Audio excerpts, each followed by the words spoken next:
Welcome to the Digging Deep ATVMX Podcast with your host, hailing from Kokona, Wisconsin, riding a CST Tires SSI decals traveling back Yamaha YFC 450R, four-time ATV Motocross National Champion, number 25, Cody Jansen. What's up, everybody? We're back! Welcome to the latest edition of the Digging Deep ATVMX Podcast, episode 112 of the Digging Deep ATVMX Podcast, presented by our title sponsor, CST Tires, in stock and available for purchase today at shop.csttires.com. I'm your host, Cody Jansen, saying hello to our more than 214,000 monthly Digging Deep listeners in all 103 countries in which you are listening, and this is our High Point Review Show. In this, our High Point Review Show, we have two special guests joining us, ATV Racing legend Shane Hitt and the skilled Jeffrey Rastrelli, who just landed on the podium this past weekend. Round 4 of the ATV Motocross National Championship was packed with action, and we're here to break it all down. From surprising battles to incredible stories from yesteryear, we cover it all in this one, right here on the Digging Deep ATVMX Podcast. Let's quickly shout out all of our incredible partners. CST Tires, go to shop.csttires.com today. Yamaha, thanks to Blue Crew.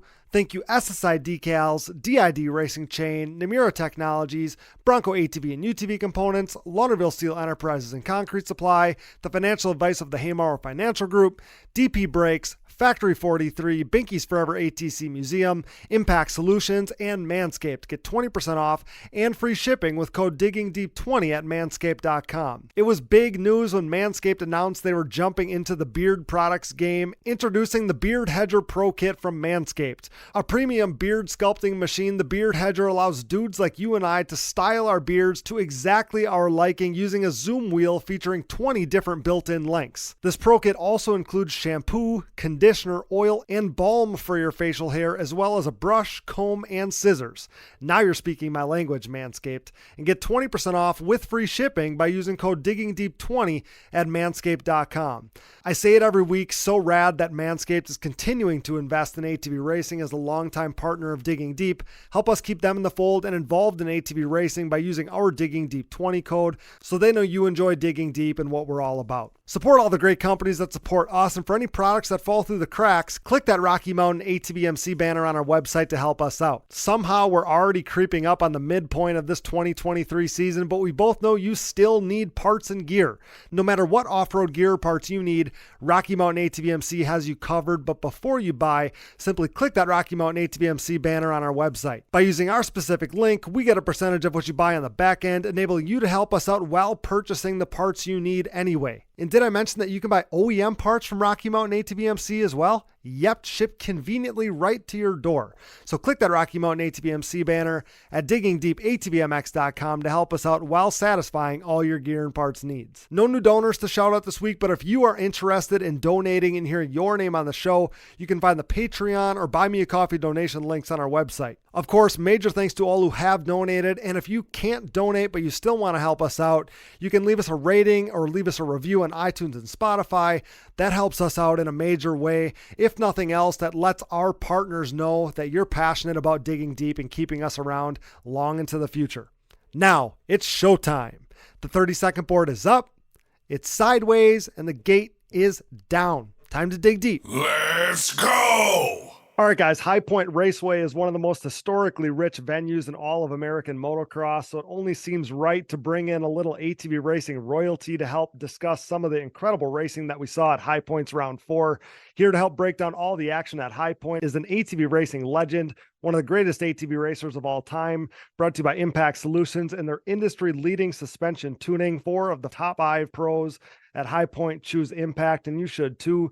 Visit Impact Solutions social media pages to get Impact tuned today. And now I am proud to welcome 1997 GNC ATV Pro National Champion and winner of 7 consecutive TT National Championships as a professional. It's none other than Shane Hitt, of course, right here on the Digging Deep ATVMX Podcast. Shane, welcome back to the show, buddy. Every time you join us here, it always makes a pinch me moment for me. So I can't thank you enough for being here, pal. It's good to be back. It's been a while since I've talked to you, so it's good to catch up. I did make it out to High Point. It's crazy though. High Point was the fourth race this year. Was High Point the fourth round? Fourth round, yep. I think I've been to 3. I went to Daytona. I went to Gatorback. I didn't go to Texas. Okay. And I ended up at High Point, and really none of them was even planned. I just ended up there somehow. So okay. It's good. It's good. I like to go and I like to watch and I like to catch up with some of the guys. Well, I love that, because for some people, when they step away from the sport, right, they totally remove themselves. And I just love to see, guys like you, guys are obviously legends of the sport, or any of our former racers, right? But to still love it like you do and still want to be involved. I mean, your name carries so much weight at the races. It's a really cool thing to have you be around there still.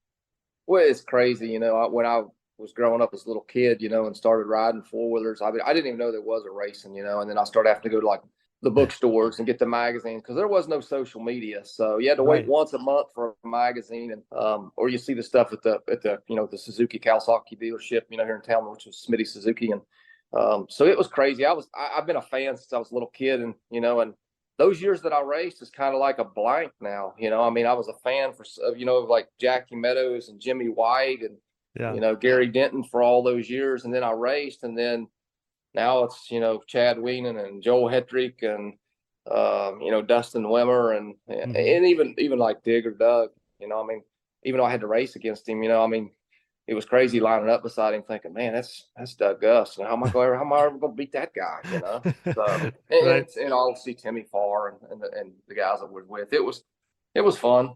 Well, it was one of those things. Yeah. Cool to line up against Doug Gus. How am I going to beat that guy? Unless you were at a TT, Shane, you had his number at the TT. Well, yeah, TT wasn't Doug. Doug doesn't get enough credit. He was pretty good at TT. It's the fact that he told us that he didn't like him. But, Shane. I was probably a little better. Well, he said that. He's lying. He's lying. He liked it. So the only difference between Doug's TT and Doug's motocross was he just didn't have my TT bike. Right. So if he had my bike, he'd love TT. Oh man, I think you need to give yourself a little more credit too. But yeah, I love reliving those things, and it's awesome to hear that you've been at so many of these races. I mean, I had you penciled in my mind for High Point for months now, and I hit you up on like Friday, and you're like, "Yeah, I'm going there," and I'm like, "Okay, works out perfect because we'll have you on the show then." Yeah, High Point, I try to make it to because it's only an hour from me. Yeah. So that was a local race. That was in my district growing up. That was District 5. I've always been good friends with the Coombs family. So that was a local track for me, and I try to go there because it's close, and I won there. Mm-hmm. But I like to go to all of them, I didn't plan on going to Florida. We were on vacation, and I thought, well, if I leave a couple days early, and really the reason I went was I went last year too. And then Donnie Banks, another guy that used to race four-wheelers with me, which is a really close friend of mine, Donnie calls me and says, Shane Dog, what you doing? I said, nothing. I said, what are you doing? He said, I'm headed to Daytona. I said, you going to Supercross? He said, I'm meeting Kiki there, which is his daughter. Okay. Kristen, which she announces all the arena crosses. Yes, she does. Yes. So he said, I'm meeting Kristen there for the Supercross. And he said, I'm going to stay and ride the vintage dirt bike stuff. And I said, it's the same as the ATVs. He said, yeah. He said, you coming? He said, I need some help. And I'm like, every time you need help, I end up in trouble. So I said, yeah, I'll be there. So I took off. So it was cool. I got to go down there and hang out with Donnie all day and watch the ATVs both. Nice. So that was cool. That's awesome. Well, I planned on seeing you. Actually, for some reason, somebody, I don't know. I got a feeling you might be going, or maybe you had told me you went last year. Maybe was that the case? Did you go last year? So then I did go last year. Yeah. Yeah. So then it was on my radar. You might be there this year. And I got stranded in the airport on my way down there, stuck in a snowstorm and didn't make it. But yeah, last year I went too, and then it rained at Daytona. So I stayed for the first moto. It rained before, and then the track was terrible, and then it rained again. And so I watched the first moto and left, and I don't know if I made it back in. I think I made it to High Point last year for the first moto because my kid had his senior prom or something, so I had to leave and go back. Yeah, you're right. I remember you saying that. Yeah, so this year I got to go to High Point for both motos and spend most of the day. And usually I was planning on racing my car and taking my kid to race his car, but it had rained the night before pretty hard, and then they canceled everything. And I thought, well, I can go to High Point, but it's going to be a mud race because it rained. But at least they'll run in the mud. And I showed up, and actually I worked out well. And same with Gatorback. It rained at Gatorback, but I don't know if they could have made the track any better. Yeah, you're exactly right. I mean, they both ended up being pretty darn good, right? And that was one of the things I was going to talk to you here about right at the beginning is it seems like every time we go to High Point, right, it seems like rain is always a factor. It's at least a talking point coming into the race. Everybody's looking at the forecast and everything else. And it didn't end up being that bad. The track ended up being pretty damn good. And what I was going to ask you before we even get into that is, has it always been this way? Like, has it always been rainy at High Point? Like what's the deal with that? I don't know. I think it's the time of the year. Yeah. A lot of these tracks this time of the year, you just don't know what you're going to get.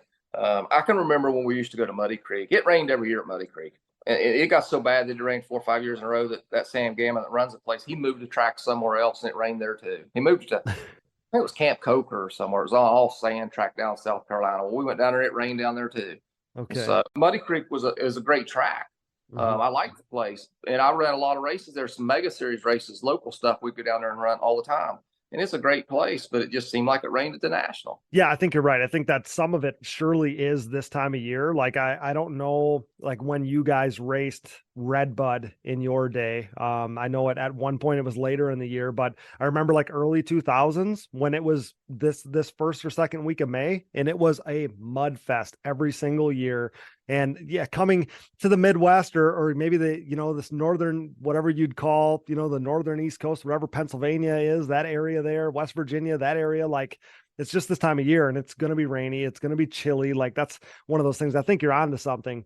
But yeah, the track really ended up being pretty damn good. Like all things considered, you would have thought it was going to be a washout, and that really wasn't the case at all. No, we ended up not getting as much rain as they said we was going to get. And really on Saturday for the pro stuff, it sprinkled just a little bit once or twice, but it never really rained.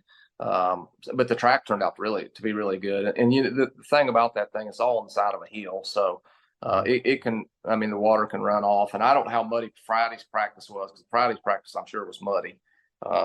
But Saturday's racing was pretty good. And it actually, they hate that shit because the bikes get muddy and it's a lot more work. But it actually made for some more lines. It opened up the track, where there's the inside and outside.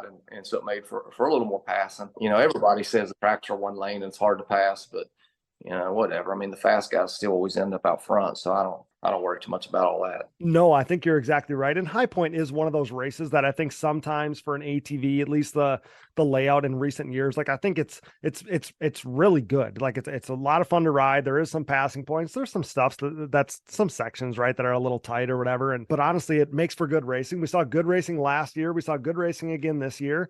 And what I wanted to ask you is, when you show up at High Point, right, you referenced winning there and you've raced there a zillion times. It was a local race for you too. Does like a flood of memories from races past at that venue come back to you when you show up there? I got to believe it sparks some memories in the back of your mind, I would think. Well, it's cool. I went to college at WVU, which is just down the road from there. Both my kids went to school there. So for me, driving back and forth to Morgantown is pretty normal. But when I hop over the hill and pull out into Pennsylvania and turn off and get off the exit to head to Mount Morris, man, it's just, you kind of get those goosebumps or whatever, because you're going. And then once you're circling that old windy road up there and you get to the top and you start to come down over, and you can actually see High Point out off in the distance. And you can see all the people, and you're like, man, this is good. But it's always good to go back there because it was close to home. And I think I get that way with any race though. Anytime I pull into a track, even I'm not even racing anymore, and like if I know I'm going the next day, I've got anxiety or something, I can't even hardly sleep. And like I get excited and I want to go watch, and I have just as much fun watching now as I did back when I raced. It's different. There's nothing like racing for sure.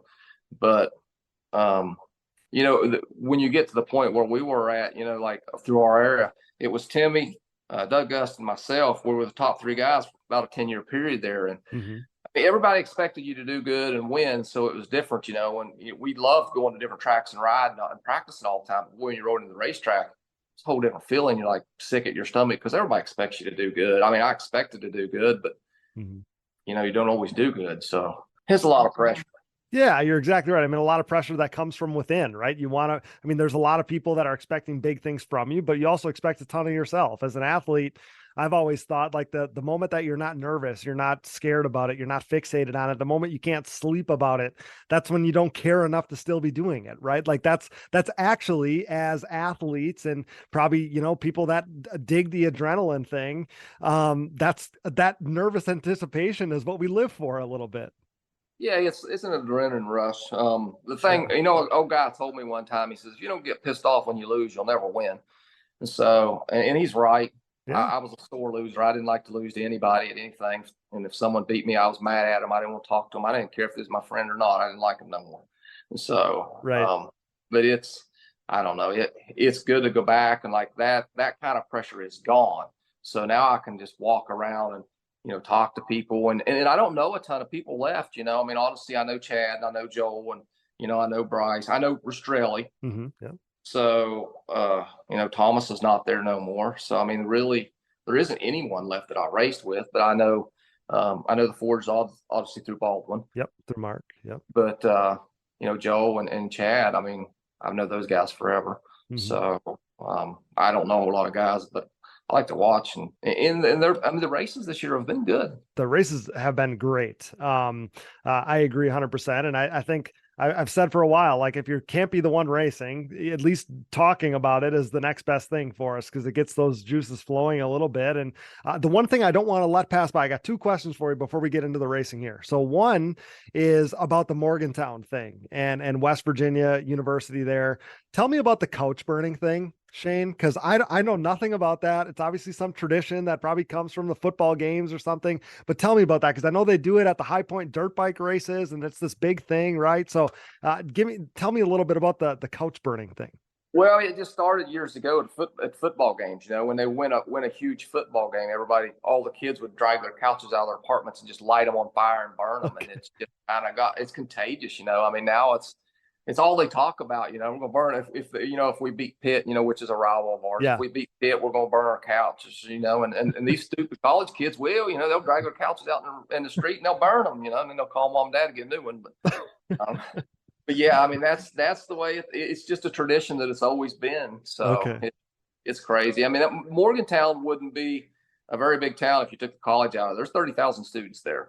Sure. So it's crazy because it's one of the fastest growing towns in the nation. There's just building stuff everywhere. And every time I go up there, because I went to college, I guess it's been 20 or 30 years ago now. But every time I drive by, I'm like, well, they used to be this here, and this used to be a hillside, and now it's all apartments. And I don't know, man. It's crazy how much that town's growing. Yeah, and there's nothing like a good college town, right? Like that's the same way you're talking about Morgantown, the same way that like Madison, Wisconsin is for us. I mean, the university is the entire town, basically. There's 40 or 50,000 kids there, and everything's built up around them. They're the whole city. So, but there's just nothing, there's no feel like a good college town. It's just it's a really cool thing. And it's actually cool for, your kids to follow in your footsteps, also go there. That's gotta be a pretty proud thing. Did you ever have to buy any couches though, for the couch burning thing? Like maybe that's the real question.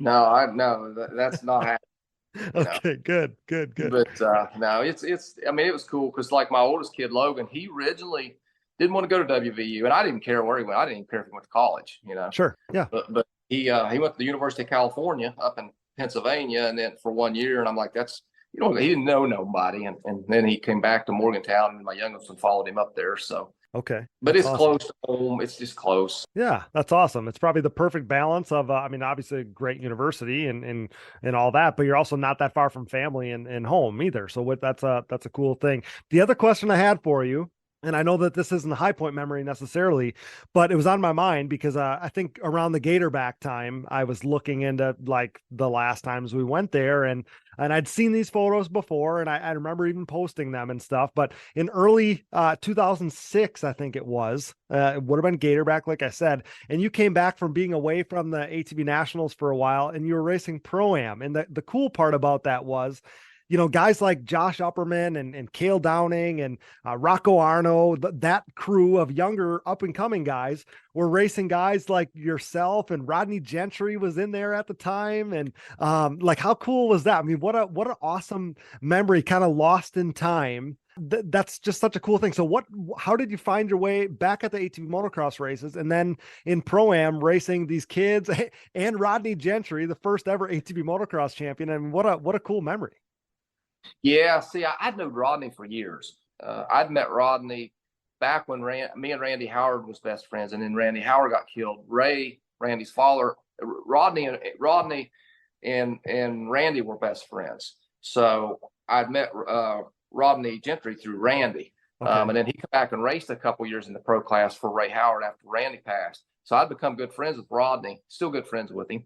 Okay. And so I got to race with him some. But what had happened is I got hurt in 04, broke both legs in 04, and missed all of 04, all of 05, and in 06, I just been doing the TTs. Mm-hmm. Then I was riding for Honda in, I guess, 06, and they gave me a bunch of bikes. And so I called Mike Walsh, and he gave me some A-arms and swing arms and stuff and set everything up. And I thought, well, I'll go to Gatorback, and I went down and rode. I think that was the only race I run that year. I think so. Yeah. That was the only race I run on my bike, I think.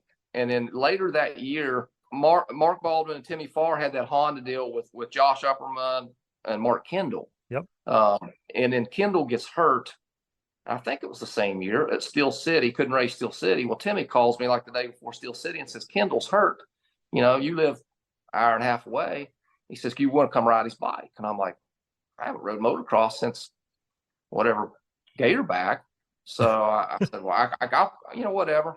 So I went up there and rode Kendall's bike, which for some reason worked 10 times better than mine. I went out and rode. Back then they did a Pro-Am on a Saturday and like a Pro-Am or something on a Sunday. Yeah, unlimited in production. Yep. Yeah, I don't know what that was. And then on Saturday, I got the first turn pile up and ended up 5th. And then on Sunday, Upperman had won every race that year, and I beat Upperman in one Sunday.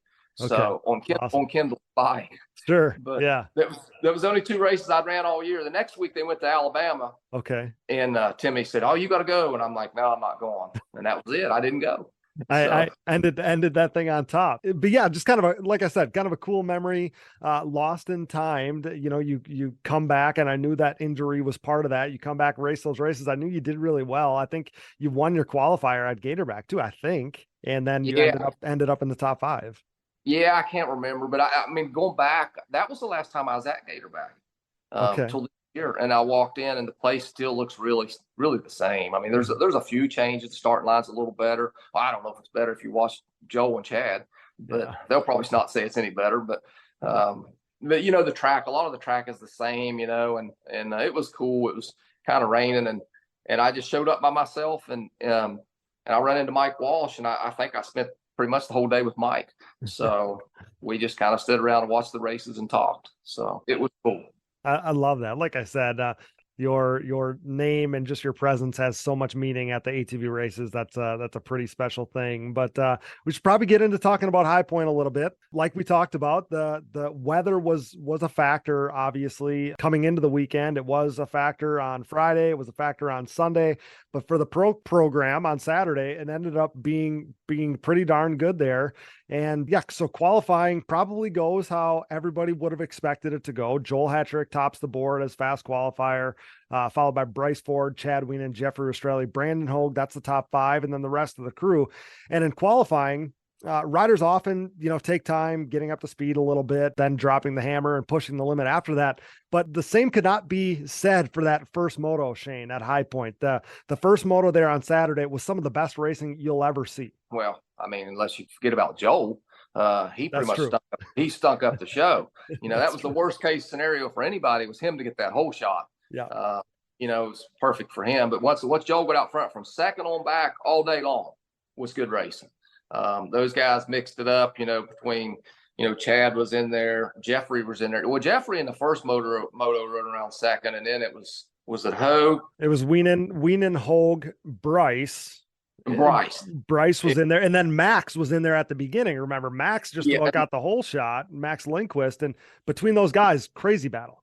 Yeah, it was a good race between all those guys. I mean, Max, I think at one point he got up third. I think he passed about halfway through the race. He passed Chad, I think. Hogue. That's exactly what happened to Brandon Hogue. And I was told that he cut a tire on the last lap, and maybe that's what happened there. But yeah, I mean, early in the race, he was clearly faster than Chad. He was the one pushing the limit, and Bryce was coming with him at one point there. And man, Chad's just so good. He's so calculated. He knows exactly what he has to do. He knew if he got into third, that probably meant, with a good second moto, right? He can put it in podium position there. But so you touched on Joel, and I guess I should read right off my paper here. The battle for third in the race was particularly intense. That's what I was mentioning when I said the race was, some of the best racing you'd ever see. I literally had people posting commenting on some of my posts saying it was the best battles that they've ever seen in an ATV motocross race. But before we get into that, Joel Hetrick is an absolute machine right now. He's so locked in. He obviously gets the whole shot there, the self-proclaimed whole shot king. He's so locked in. 6 seconds up on lap 3, 12 seconds up at the midway point, putting 16 seconds on the field by the end of the race there. And Shane, I swear, if he needed to go 2 seconds a lap faster right now, he could. Like, that's how locked in he is. It's like he just, like I said, 6 seconds on lap 3, 12 seconds at midway. If he wanted to put 30 seconds on these guys, I swear he could, but he's just able to put it on cruise control. It's like he's so freaking good about hitting his marks, and we've never seen him this good. I truly believe that. No, I think so. I mean, he's in the prime right now of his career for sure. He's definitely faster than everybody, and there's not much anybody can do about it right now. And he doesn't make a lot of mistakes. Now, that first hole shot, he ended up getting it, but was it Hogue? I should have got it. He had him beat. Max Lindquist. Yep. Max had it. That's who got it. Was Max had it, number 2. He had it, but he let Joel just kind of bully him out there a little bit. I've never done that, but he got it. And same thing in the second moto. I thought Chad had it in the second moto, but Joel come out with it. And I told him with the start of the second moto, Chad got out second, and I said Joel qualified, I think at like a 1:55 maybe was his qualifying time. Then when the second moto started, he got the start, and then you had Weenan got out second. And I told him, I was in the announcer's booth, I said, you'll see how fast Joel is now. So Joel, he was 1:54.5. Brandon was second with a 1:54.9. Chad was 1:55 flat. So yeah, half a second faster in qualifying. But like I said, especially on a track like that, I feel like that guy's got a second or two in the bag right now to pull out if he needs it. I mean, we've never seen him this good. No, and here's the thing. I mean, yeah, Chad's getting older, and Chad's a little beat up. I know he's not 100%. I mean, I talked to him. He said he felt good, but he's not 100%. But I think Chad's still pretty much as good as he's ever been. I just think that Joel was just on another level. Agreed, 100%. The other kids are getting better too, and here they're all back on. They're basically all on the same bike now. I mean, Elka's doing all the shocks for all of them, and or Jay Goble there. Yep. I like to always give Jay Goble a bunch of crap, but he's got those shocks working pretty good. But I mean, Joel. I mean, I think Joel. We seen him win on them Can-Am things. So yeah, you're exactly right. He is. Yes, you're exactly right. It's kind of like spec racing right now. Obviously, we're all on Yamahas. I know people hate to hear that, but we're all on Yamahas. They're clearly the best machine. Most of them have Elkas. Even the guys that don't have Elkas, a lot of them have Impact doing their stuff. Jay's the best. But yeah, the racing was really good. And you touched on that. The kids are getting better. Like the kids are pushing. I mean, they pushed Chad to the limit on Saturday. But P2, in that first moto there was Jeffrey. We have him coming up later on the show here, but Jeffrey Rastrelli, he was so impressive in that first moto specifically, kind of in a league of his own, right? I mean, he started 4th or 5th. He had to pass some really fast guys to get into that position, and he did that early in the first couple laps, and then he just set sail. He wasn't obviously taking with Joel necessarily, but he was clearly ahead of the rest of the field, better than the rest of the field in that second moto, and he took off, and he was kind of in a league of his own, and he was impressive. I mean, we talked about coming into that race that he's been good at High Point over the years. We know he's good on hard pack tracks, and he's been really good so far this season. But I think the way he uncorked it in that first moto, Jeffrey was even more impressive than I think I expected, like to distance like this class, we say it every weekend, how good this class is right now, but to distance yourself from that whole field, like Jeffrey did, super, super, super impressive with Jeffrey, super impressed by Jeffrey in that first moto, man. Yeah, I was too. I mean, I expected him to run good. I talked to him before the race, and I've known his dad and forever, but I expected him to run good at High Point. Like you said, he's been good at High Point. He passed Chad a couple years ago and was beating Chad, and then he killed the motor last lap or something, stalled it. But he's been good all year. And you know how it is. Once you get that momentum going, you get your confidence up. A lot of this is confidence. If you don't feel good about it, you're probably not going to do good.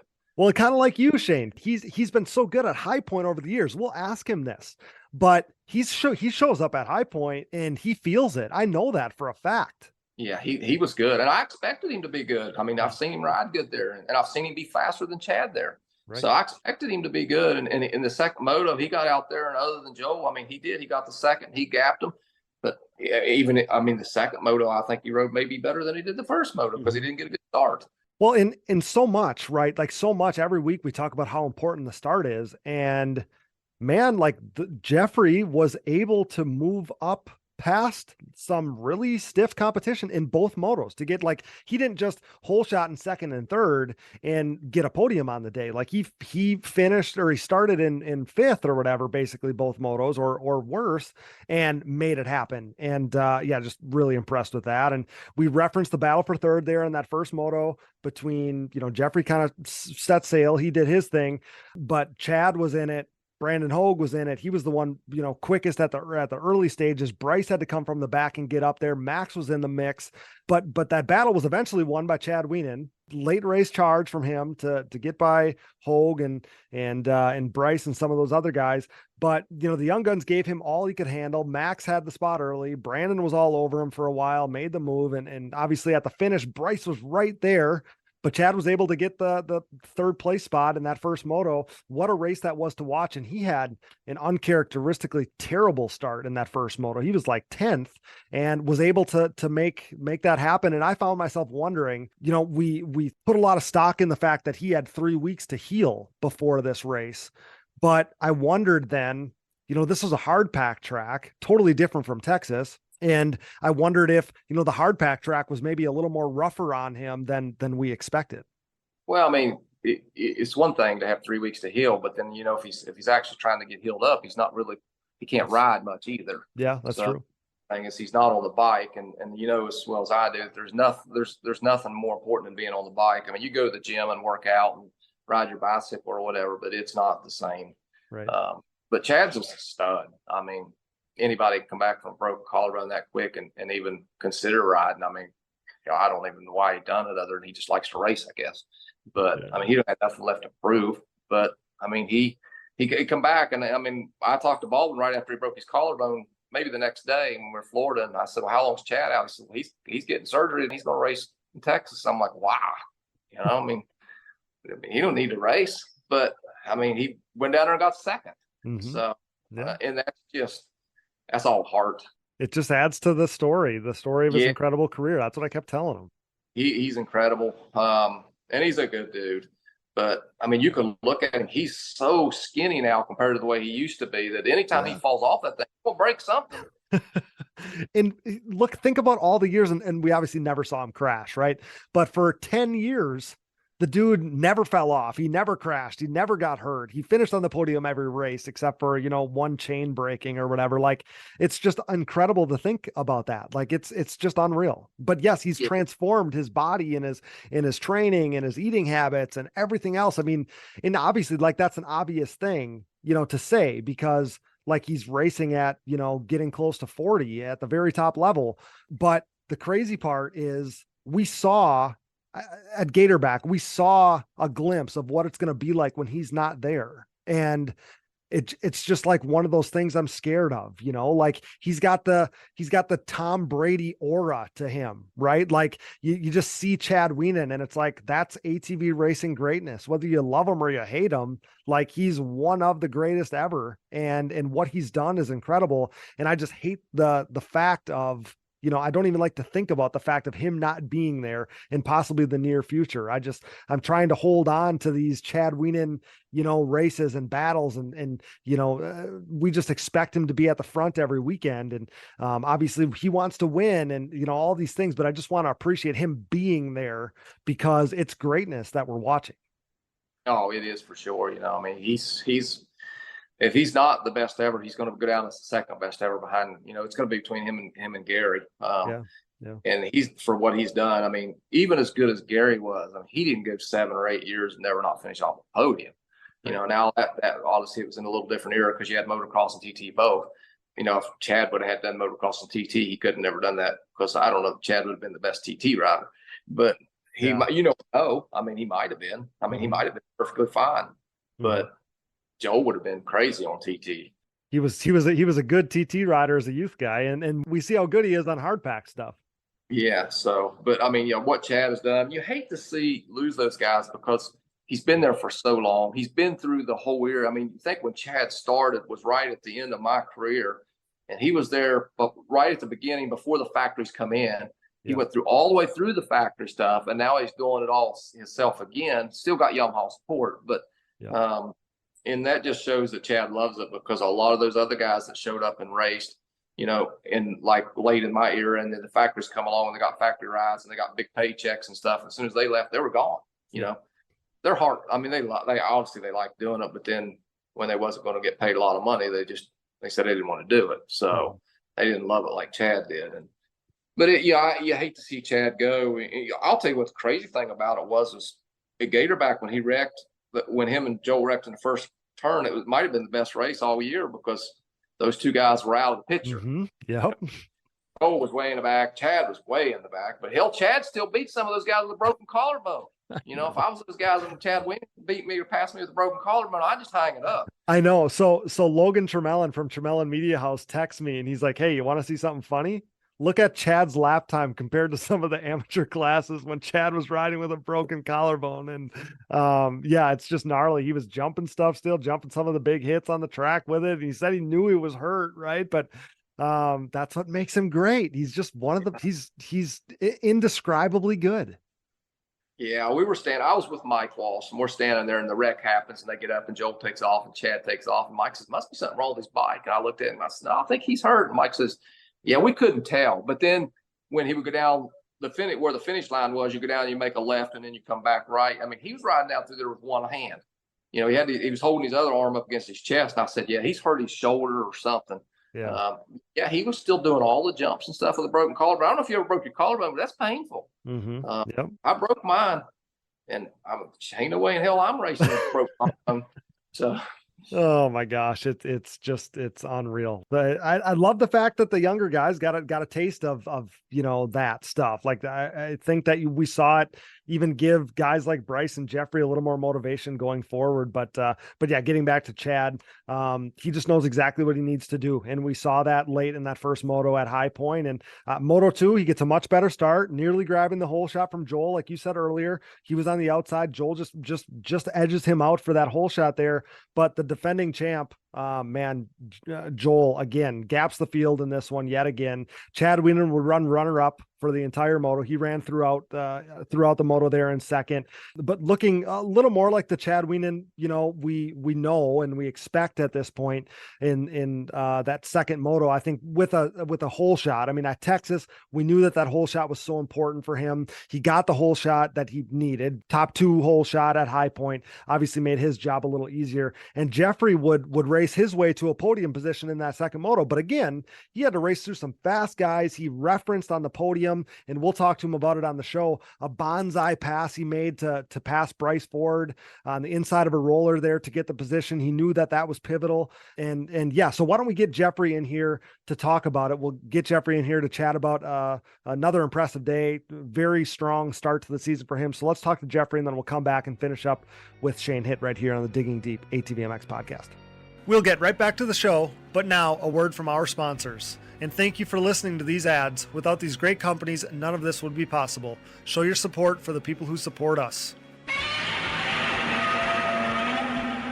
The official tire choice of Digging Deep, CST tires are the choice of ATV Racing's elite on the track, in the woods, and every other terrain. CST tires swept the ATV racing world in 2022 as Joel Hetrick, Bryson Neal, and Bo Barron rode their Pulse MXR and Pulse HT tires to an ATV Pro Motocross title, GNCC XC1 Pro title, and 10th ATV Pro Works Racing title, respectively. Led by champion Joel Hetrick and podium contenders Bryce Ford, Jeffrey Rastrelli, and Nick Janusa, CST's Pulse MXR tire is the most trusted tire in ATV motocross today. Available in soft and standard compounds, the Pulse MXR offers the highest level of traction, most predictable cornering, and superior wear characteristics when compared to the competition. And did I mention they have a contingency program as well? Visit shop.csttires.com to join the CST takeover today, or prepare to be beat by someone who did. The best of the best choose CST. Do you? You know we're Team Blue Crew here at the Digging Deep ATVMX Podcast, as the Yamaha YFZ 450R is the official ATV of Digging Deep. In a move started by 8-time ATV MX Pro Class National Champion Chad Wienen, who with his next championship will become the winningest champion in ATV motocross history, we are living in ATV Racing's YFZ 450R era. Alongside Wienen, 7-time GNCC XC1 Pro ATV National Champion Walker Fowler welcomed a pair of new champions to the Yamaha Champions Club, as the podium-proven Yamaha YFZ 450R proved to be the winning choice for Joel Hetrick and Bryson Neal. This unprecedented success for the YFZ 450R, its unrivaled quality and performance, and the clear fact that Yamaha is the leading OEM supporter of ATV racing has resulted in a complete Yamaha takeover within the sport quad market. Evident by the continuation of Yamaha's Blue Crew Racer Support Program, Yamaha riders will once again cash in on payout and prize opportunities in 2023, including a chance to win a brand new YFZ 450R. For more info, head over to YamahaBlueCrew.com. Follow Yamaha Outdoors, as well as the new Blue Crew official channel on social media, and check out Yamaha's full proven off-road lineup at YamahaOutdoors.com today. SSI Decals, your way. SSI Decals sets the standard with the best looking decals, graphics kits, and vinyl wraps in the industry. Established in 1947, SSI took shape as an offshoot of their parent company by doing a little work for local pro Chad Wienen. Nearly 2 decades later, and fueled by a passion for ATVs, the company has flourished into one of ATV Moto's most recognized brands. From ATV Motocross, SSI has expanded into graphics and design work for top racers in GNCC, Works Racing, Pro Motocross and Supercross, off-road, and more, headlined by 8-time world champion top fuel drag racer Clay Milliken. Whether your project is big or small, SSI Decals will make your identity stick. Get started today at SSIDecals.com and use code DIGGINGDEEP10 for 10% off at checkout. Things are about to get sick. The Digging Deep ATVMX Podcast is brought to you in part by DID and their wide range of championship-winning chains. From the street to the track and everywhere in between, DID chains are designed to give you the optimal riding experience with great performance and increased chain life. Consistent to the core, pick up your box of reliability today. DID, what drives you? We are proud to be partnered with Namura Technologies. For over 20 years, Namura has pushed the limit of value and reliability in the ATV and side-by-side market. Covering more applications than anyone in the industry, Namura's full line of cast and forged pistons, connecting rods, gasket kits, and industry-leading top-end repair kits and more have led to higher overall engine performance for your machine.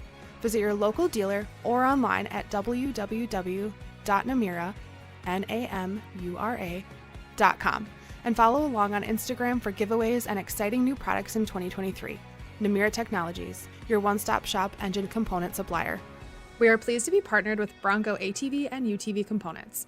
Bronco has been an industry leader in replacement hard parts and accessories for all makes and models for over 15 years. With a catalog that includes a full line of electrical components, engine internals and cylinders, shock and suspension parts, winches, clutch kits, valves, carb kits, bearing kits, and drive chain parts, Bronco is your hard parts source for whatever you need, for whatever you ride. Available exclusively through distributors around the world, visit your local dealer or online at broncoatv.com.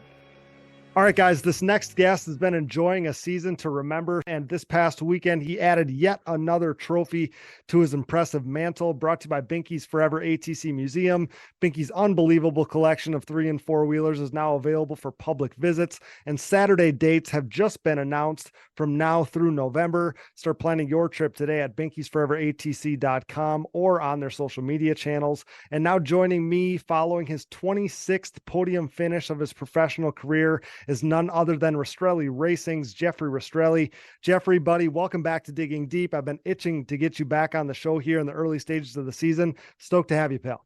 Oh, I appreciate it, Cody. Yeah, thanks for having me, man. Thank you. So 26 podiums, Jeffrey. What goes through your mind when I say that? It has to be, countless battles, a lot of blood, sweat, and tears. And honestly, in the end, I hope that, a lot of pride comes with that when I say 26 podiums. But what's your first instant reaction when you think about 26 podiums, pal? Right now, how I'm feeling, like in my career at the moment, it makes me feel like I should have more. I always, when you do well, you forget about how much you actually been through your career. Mm-hmm. How I'm feeling right now, it's like all those things that I went through before were kind of like I don't even know how to explain it. You don't really think about them. You think, oh man, I feel like I should have more than that. But with what I went through in my career, I'm very happy with it. You know what I mean? I just plan on racking some more up this year and in the next few years of my career. How I feel right now, man, I feel like I feel like I'm just getting started. So yeah, man, I'm looking to keep this going for the next few years for sure. Hell yeah. I'd love to hear that. And you kind of touched on it there, but think how far you've come in recent years. I mean, it feels like just yesterday we were, talking about this nearly 2-season long podium-less streak. I remember very much so like covering you getting that podium and the emotion on your face and hand up in the air. I believe it was Aonia Pass there in 2021, 2020. It was 21. Yep. Yeah, it was Yep. 21 with Phoenix. Yep. Yeah, you do that. So you put this podiumless streak to bed after, nearly 2 seasons there or whatever. And now it seems like you're very much in the mix every single weekend. I mean, think about like the massive turnaround. And I know we've talked about on the show, I know injuries were a huge part of that and all those things, but like you were so beaten down, you were ready to walk away very much so multiple different times. And now look where you are. I mean, totally rejuvenated. Like, I know you want more podiums. I know that, but to think about, like, I was worried we were never going to get back to where we are now. And I am as an ATV motocross, enthusiast, I'm just so stoked about where we are. But like just yesterday, it feels like the narrative was totally different. No doubt it was. I mean, it was totally different. Definitely before Phoenix. Even the 2020 year with Phoenix, it was a struggle. So yeah, I was ready to hang up the boots for sure and take a next step in my life. But I hung it out and figured some things out, and obviously went on my own last year. Yeah. And last year was even struggle a little bit. Like, yeah, it was a good year for my first year on my own program, but yeah, I was struggling a little bit too, internally, and obviously knew I was going to come back this year, but yeah, it's just you don't know how good you're going to be, and I went on my own this off season and switched motor builders and pipe manufacturers, throttle body manufacturers, and shock not shock manufacturers, but Jay, with the exit of an employee at Impact Solutions, Jay's doing my stuff, and we made some big improvements this off season as well with shocks. So just like it was so weird because it's not talked about a lot is how much of a struggle I was having just a week before Daytona with my package. And like right the Sunday before Daytona, we had Jaime with PP come in and tune my stuff the Sunday before Daytona. Like, I'm still struggling before Daytona with my package. Yeah. And we were like, the only culprit is tuning. Like, we got to have somebody come in and tune the motors. Like, we know, like Williams Performance, he's building a great motor. Like, we got to have somebody come in and tune it. That's what they do. And we had them come in and tune the bike, and it's been great since. But it was just like 2 days before my first race, I'm having somebody come in and tune my bike. I didn't ride my race bike before that race. So, man, it's just, some stuff that nobody sees, but ended up paying off. And we're progressing each race, man. Like, I'm just getting better, and it's so enjoyable right now. It's crazy. And I love to hear that. I mean, I love to shed some light on that because yeah, you'd never guess that was going on behind the scenes because look where you are now. I mean, you come ever so close to winning the overall at Gatorback. You get a podium this weekend where I mean, you uncorked it in that first moto, and obviously you were clear podium guy all day at High Point, and you've been obviously, like I said before, in the mix every weekend. You would never believe that it was so up in there, so close, so tight to the start of the season there. But like you said, and you had told me, I mean, you were very proud of your package and proud of everything that the new additions and stuff to your program. I think obviously Jay Goebel getting back in the mix and kind of being the face at the forefront of impact at the races, I think is such a huge thing, especially for you pro class racers where, he's dialing in on your shocks and helping you guys every single weekend. Like, I think that's a huge, I don't want to say advancement, but that's just a huge feather in the cap of a program like yours. And just in general, like, I love to shed some light on that because you would never guess, like, your program looks so rock solid this season. You would never guess that you got all that going on behind the scenes. So I'd love to hear that. Yeah, absolutely. And we did so much testing this off season. Like it was, and me and Chris Williams were just talking about it, right? I mean, literally yesterday that it was like, I was burnt out, man. I was done before Daytona. Like, I was already done because we were testing this motor, that motor, this throttle body, this intake, this pipe, this, that, like, and I didn't have anything even set in stone. Like, I was just going crazy and we were having problems. And like Sure. I said, what Chris's problems, it was, having the right tuner come in and tune my stuff. And it was just like, I don't know, dude. It was just crazy ordeal leading up to Daytona. And then we have Jaime come in and tune that thing. And yeah, we came out of Daytona. It was a good showing, but we still had some work to do on the shocks. And me and Jay at Impact Solutions are just every race. Like, I call him after the race and I'm like, hey, I think we could do this, this, and this. And he's like, all right, well, let me do this. And we go to the next race and it's better every time. So He's the best. yeah, he's really, really good. And like this, I'm not going to change anything for Ironman with Shockwise or motor. Like, it's a good package right now. So after we did that at High Point and how good the bike felt, like, yeah, I'm not changing anything now. Like, it was just that good. Man, I'd love to hear that. And I love to hear, what a drastic difference a few weeks makes or a month or two makes from, feel like you're got so much to figure out to where you're so rock solid, you're not going to change anything. But again, you got a bunch of great people in your corner. And again, like I kind of said under my breath there, Jay's the best. He cares so much. He's got so much knowledge, man. I love that guy. But yeah, so going into the weekend, pal, we were hyping you up on the show here, obviously, and deservedly so. You've been so good at High Point over the years. Obviously 2018 stands out to me, of course, leading those laps and kind of ripping the lead away from Chad there, all those things, and so strong early in this season too. And man, that first moto, like I said in that last comment I made, you uncorked it, getting to the runner-up spot there, and then just, man, taking off and making it your own, doing your own thing in that moto. So tell me about that first moto there, because it was like you had an extra gear. That's how it looked. Yeah, we got, I think, fourth or fifth off the start, and I'm not sure if it made a pass right away or not, but I think it was the second lap or third lap that we were coming down after the quad. It was, I think, Max, Brandon, me, and Max and Brandon were coming up the hill together side by side, and they kind of touched tires, and it shot Brandon out a little wide, so that gave me a spot pretty easy. And the lap before that next corner, I tried to make a move on Brandon, and I wasn't close enough. So I was like, if I have a chance, that's where I'm going to have to make it happen. I'm going to have to make some contact to get around these guys. So after I made the pass on Brandon, I was really close to Max, and I was going down the hill. I was on the right side of him, and he seen that I was coming down the right side and I had a run on him. So he ran it in a little deep. Then I hit my brakes, and I went from the right side of the track to the inside, and went in and tire to tire, made some contact and pushed him over the berm. And it wasn't a big berm, it was a little rut, I should say. Pushed him over the rut and made the pass. And just kind of, and it sounds so weird because I don't like saying it, like, it's not cockiness, but that was one of the easiest motos I've ever raced after I got around Max. Like, I was just putting laps together, and once I pulled I think I got up to a 5-second gap between me and Chad at one time, and then Brandon got back by him, and they were doing their own thing back there. But I rode my own race, man. It was really weird. Like me and Joel were talking because of course he was in the front and out on his own. And I was like, man, you could make a mistake so easily out there when you're by yourself, because it's like when you're out there by yourself and you're clicking off these laps and you're not really concentrated so much on what your next move is. You're just hitting the same line every lap, doing the same thing, but your mind kind of wanders a little bit when you're out there by yourself.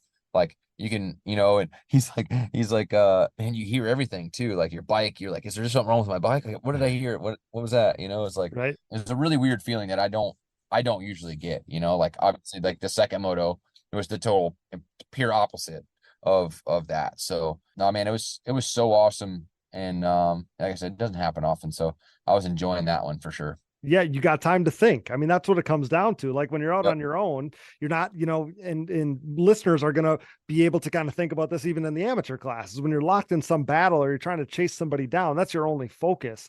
And then when you find yourself out in clean air, man, like, yeah, you start thinking, what you got to hit this mark, got to do that. You just start thinking it could be other things totally away from the racetrack. You start thinking about, and that's when bad things happen. But yeah, I mean, that's one of the things I was going to ask you was, I mean, what is it like to get into second in a pro moto? And you've done this a number of times, but I mean, to get into second, just like you said, this moto was kind of different than motos in the past where you get into second and just make a gap. And I was trying to figure out like what's going through your mind. What's that like when you start yarding the rest of the field? You still got Joel out in front of you as that carrot out in front of you. But yeah, for you to say it's weird, I mean, it must have just been like you were flowing that well. Like you found your flow and you were hitting your marks and here we go. Now we're going to gap the rest of the field. That's literally must have been what it was. Yeah, for sure. And like the first couple laps that the first couple laps when I got by Max, that I laid down some good laps and I pulled a gap. And then I kind of laid up a little bit because I had a good 3-4 second gap. And there's always a second moto. So you don't know what's going to happen and you try to save as much as you can, you try to save as much energy as you can. So I got out there and I was just kind of on, I guess like low power mode on your iPhone, you know what I mean? Like Right. just got there, just hitting my marks and not really pushing the envelope. And they weren't catching me. And I was like, wow, like, I feel like I'm going slow right now. I really felt like they should have been catching me how slow I was going. And yeah, dude, it's just super, super strange when you're out there like that. Like when I guess I wasn't going slow, but in my mind, I'm like, man, I'm going slow. I wasn't pushing it. And it's a strange ordeal because you can think about a million different things when you're out there because there's so much time, and the motos seem like an eternity when you're out there by yourself. It was like, I'm like, when is this halfway mark going to come out? Like, it is forever. And this moto was complete opposite. Like I didn't want the halfway point to come out. I didn't want to see the 2 card. You know what I mean? Like, it's just when you're on the hunt, it's different. But when you're the hunted, it's like, man, like get this moto over with. Right. Yeah, you're exactly right. I mean, the efficiency that comes with when you're clicking like that, like that's what you were experiencing. And the other thing, I mean, we touch on every single week, like how with this class right now, and it's so freaking good. Like we've been calling these, some of the best classes we've seen since I started this show in 2019, but this has got to be it. Like this class is so freaking good right now and so competitive, and you don't know what's going to happen each and every weekend. Obviously, when I say the whole shots are so important, like that's an obvious statement, but for you in both motos, I mean, you had to pass some really good guys in both motos to get in the positions that you were in. And like, that was one of the other things that stood out to me is you didn't just start in second and then pull a gap and kind of do your thing and be efficient. You had to pass some pretty darn fast dudes in both motos to get in that position. And that was another thing that stood out to me with your race day there, pal. I mean, that's not something that we see every weekend. Cause again, the whole shot's so important, but you made it happen. Like, and that's one of the things that definitely stood out to me. Yeah, man, it was just, I don't know. I knew I really, and it comes with everything. Like the motor's so good, my shocks are so good, and I love high point. Like I went in there and like I knew that day, like I woke up and how good I felt. I knew that day that like I said in my head, like these boys are in some serious trouble. Like I knew it, and it didn't. My qualifying fourth, whatever, but I'm not a qualifier, and like I just knew like I don't know. I woke up that day and just knew it, man. And I was just really looking forward to that race. And I knew how much work I put in the 3 weeks before that. I rode so much and put so much time on my four-wheeler and so much intensity on the bike. Like it was hard to compare. I mean, it's hard to compare that anybody was doing that much riding at that level. Like I wasn't just putting laps in, I was pushing it every freaking time I was out there. And what was really cool was before that race, my mom and dad were able to come with me to practice track. And it really, like when your dad's there or your mom's there, like they, you got to put in some extra work. You can't just do laps.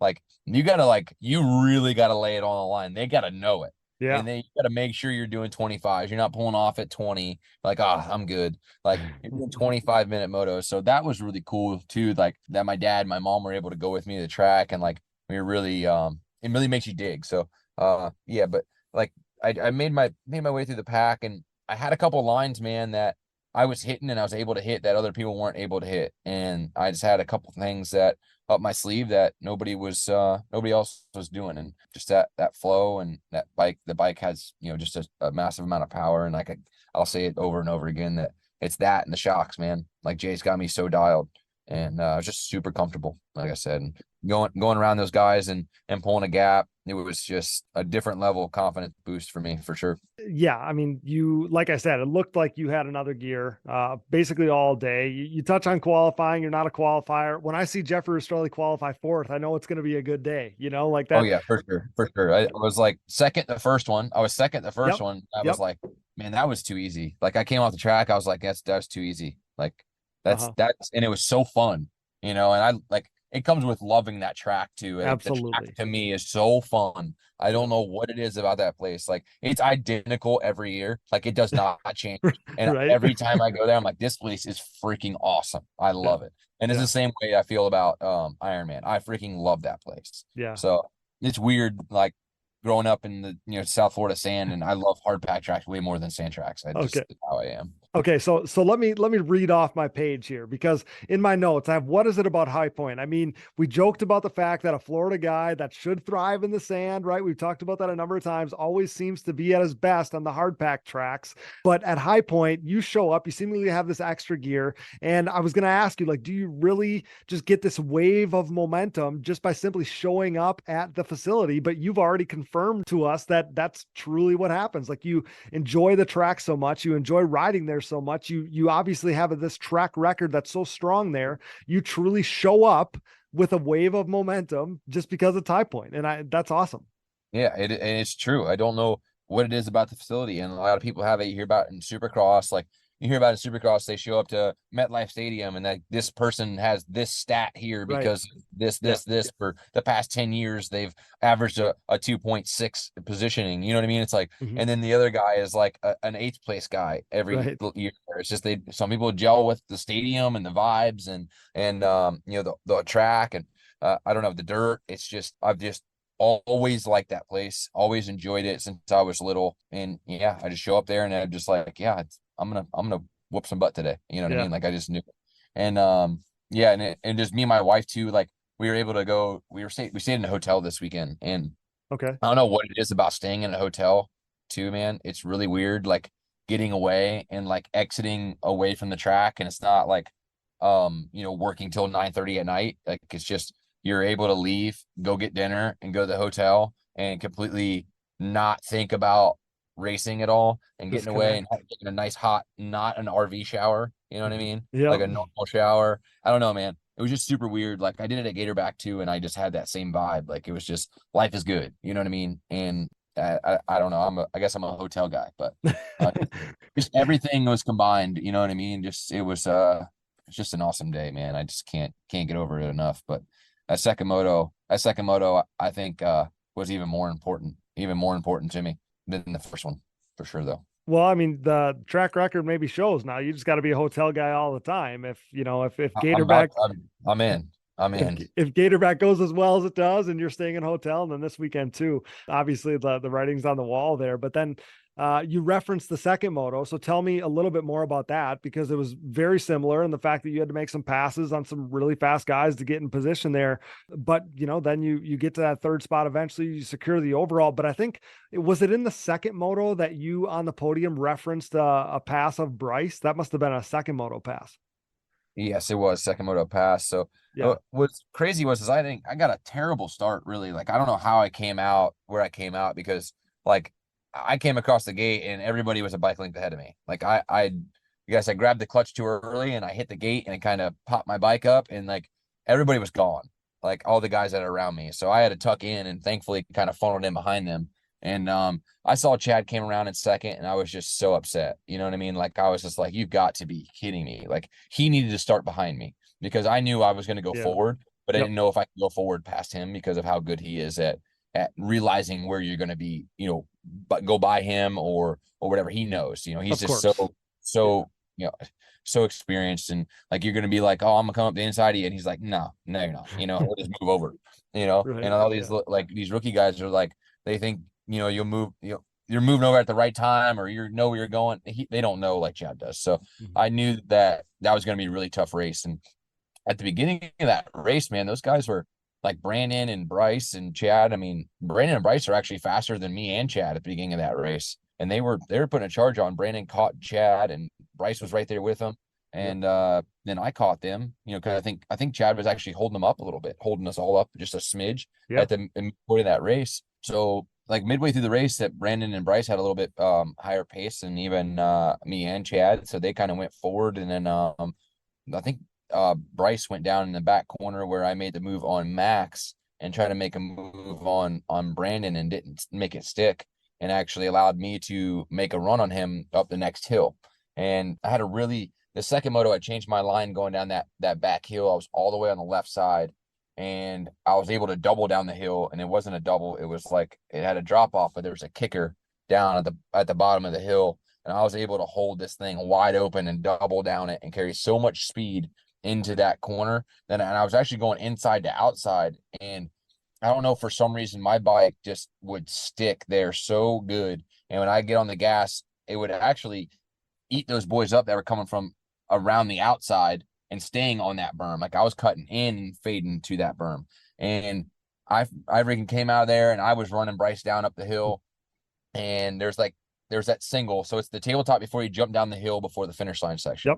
Yep. Okay. So there's an uphill single there. There's a big single. And I did not let off the gas. Like, I was making a run on him and we were all going to the right and jumping. And then we'd either fade in the inside hump or go around the hump on the outside. Okay. And I was all the way on the left side, and Bryce was like in the middle of the track. He seen me and heard me coming, and I sent it. And he like kind of like looked up at me when he was in the air and was like, dude, where's this guy going? I know he was saying it because I sent this single to absolute no man's land. Like, nobody jumped it that far all week, and I guarantee you that.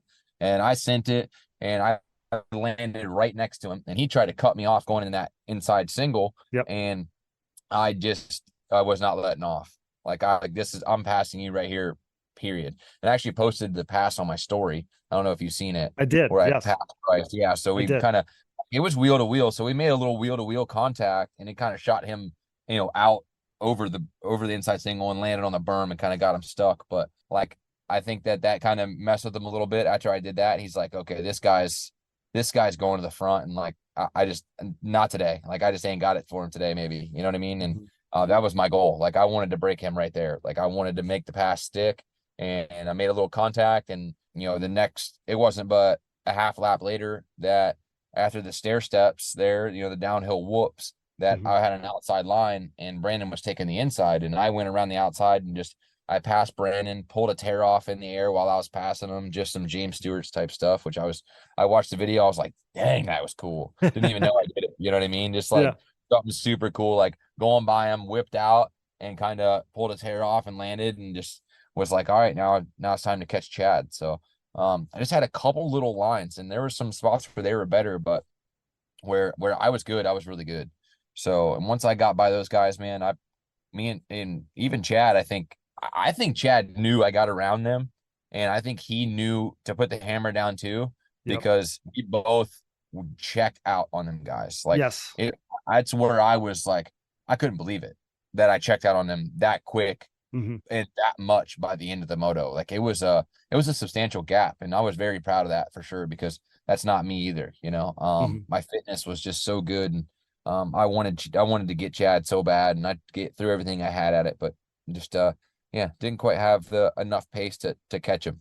Well, I got the same feeling watching it, Jeffrey, was that, Chad was aware that you must have got into third, because I was kind of thinking this thing might be lining up that you're going to make a late push for the 2 spot. And then just like you described, you two check out and that's all she wrote. But you basically were matching lap times, matching pace late in that race. So he knew you were coming, but yeah, that was one of the things that stood out to me from what you said on the podium is you had pointed out the fact that pass on Bryce was pivotal, and you kind of flexed your muscles, did your thing there, and that's what kind of put you in that position to be P3 on the day there. And obviously another great points day for you too. I mean, you've had a lot of good finishes here early in the season, but another good points day, basically tying for second points wise, and that's got you in a really good position too. I mean, you're padding your points, kind of unlike we've seen really in any early season, or at least in recent years. I mean, you're really putting a lot of points on the board at this point. Yeah, no, it's that was a big thing that I was at first. I was a little bit down that I didn't get second overall, of course, because it was in the cards. If I would have got a better start, I could have got around Chad at the beginning of the race, because I think I had a little more pace than him too, like the other boys did. Yeah. If I would have started there or started right behind him, I think I could have got by him and pulled a little gap like I did the first one. But it didn't happen. I was really happy with evening up on points with Chad. Like, we know Chad's good. I mean, he's still maybe down and hurt, but I know that if I can keep at least evening up on points with him, or he gains 2 or gains 3 by the end of the season, I'll be there for that second spot. And on Bryce, I gained 6 this weekend on Bryce, which is really huge. That's -5 now to second. So I think that with momentum in my favor, that I can go to Indiana and do the same thing for sure. I really believe I could do that again the same kind of way, because last year with what I had, when the package that I had, I was battling Bryce and was almost making moves on him. So I know that how I'm feeling right now, that it could very well be another race that I could go out there and battle for the top 2 or top 3 spot for sure.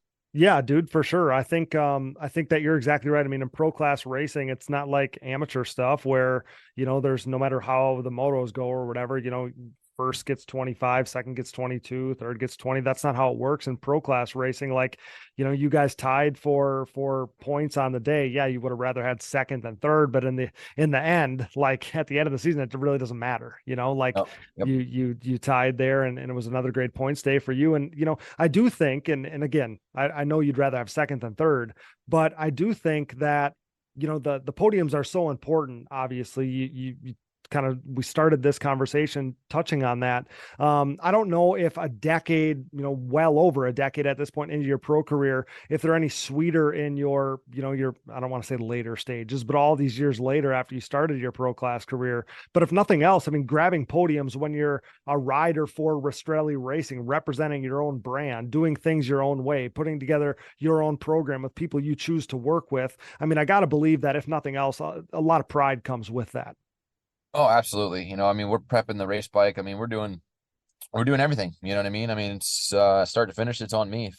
If I don't perform, it's on me. There's no excuses like, hey, well, the team didn't do this to my bike, so this is why this happened. Like, it's all on me. So, definitely, it's definitely awesome, man. It's definitely a good feeling. There's no doubt about that. It's it makes you feel like a grown up. That's for sure. Like, it's like, wow, you are old, dude. Like, you having to do everything yourself, but, I'm gonna be 30 this month, so it was kind of crazy, and it's kind of crazy. And I talked to Joel, which I thought was really cool. Is like all the old guys were up there this weekend.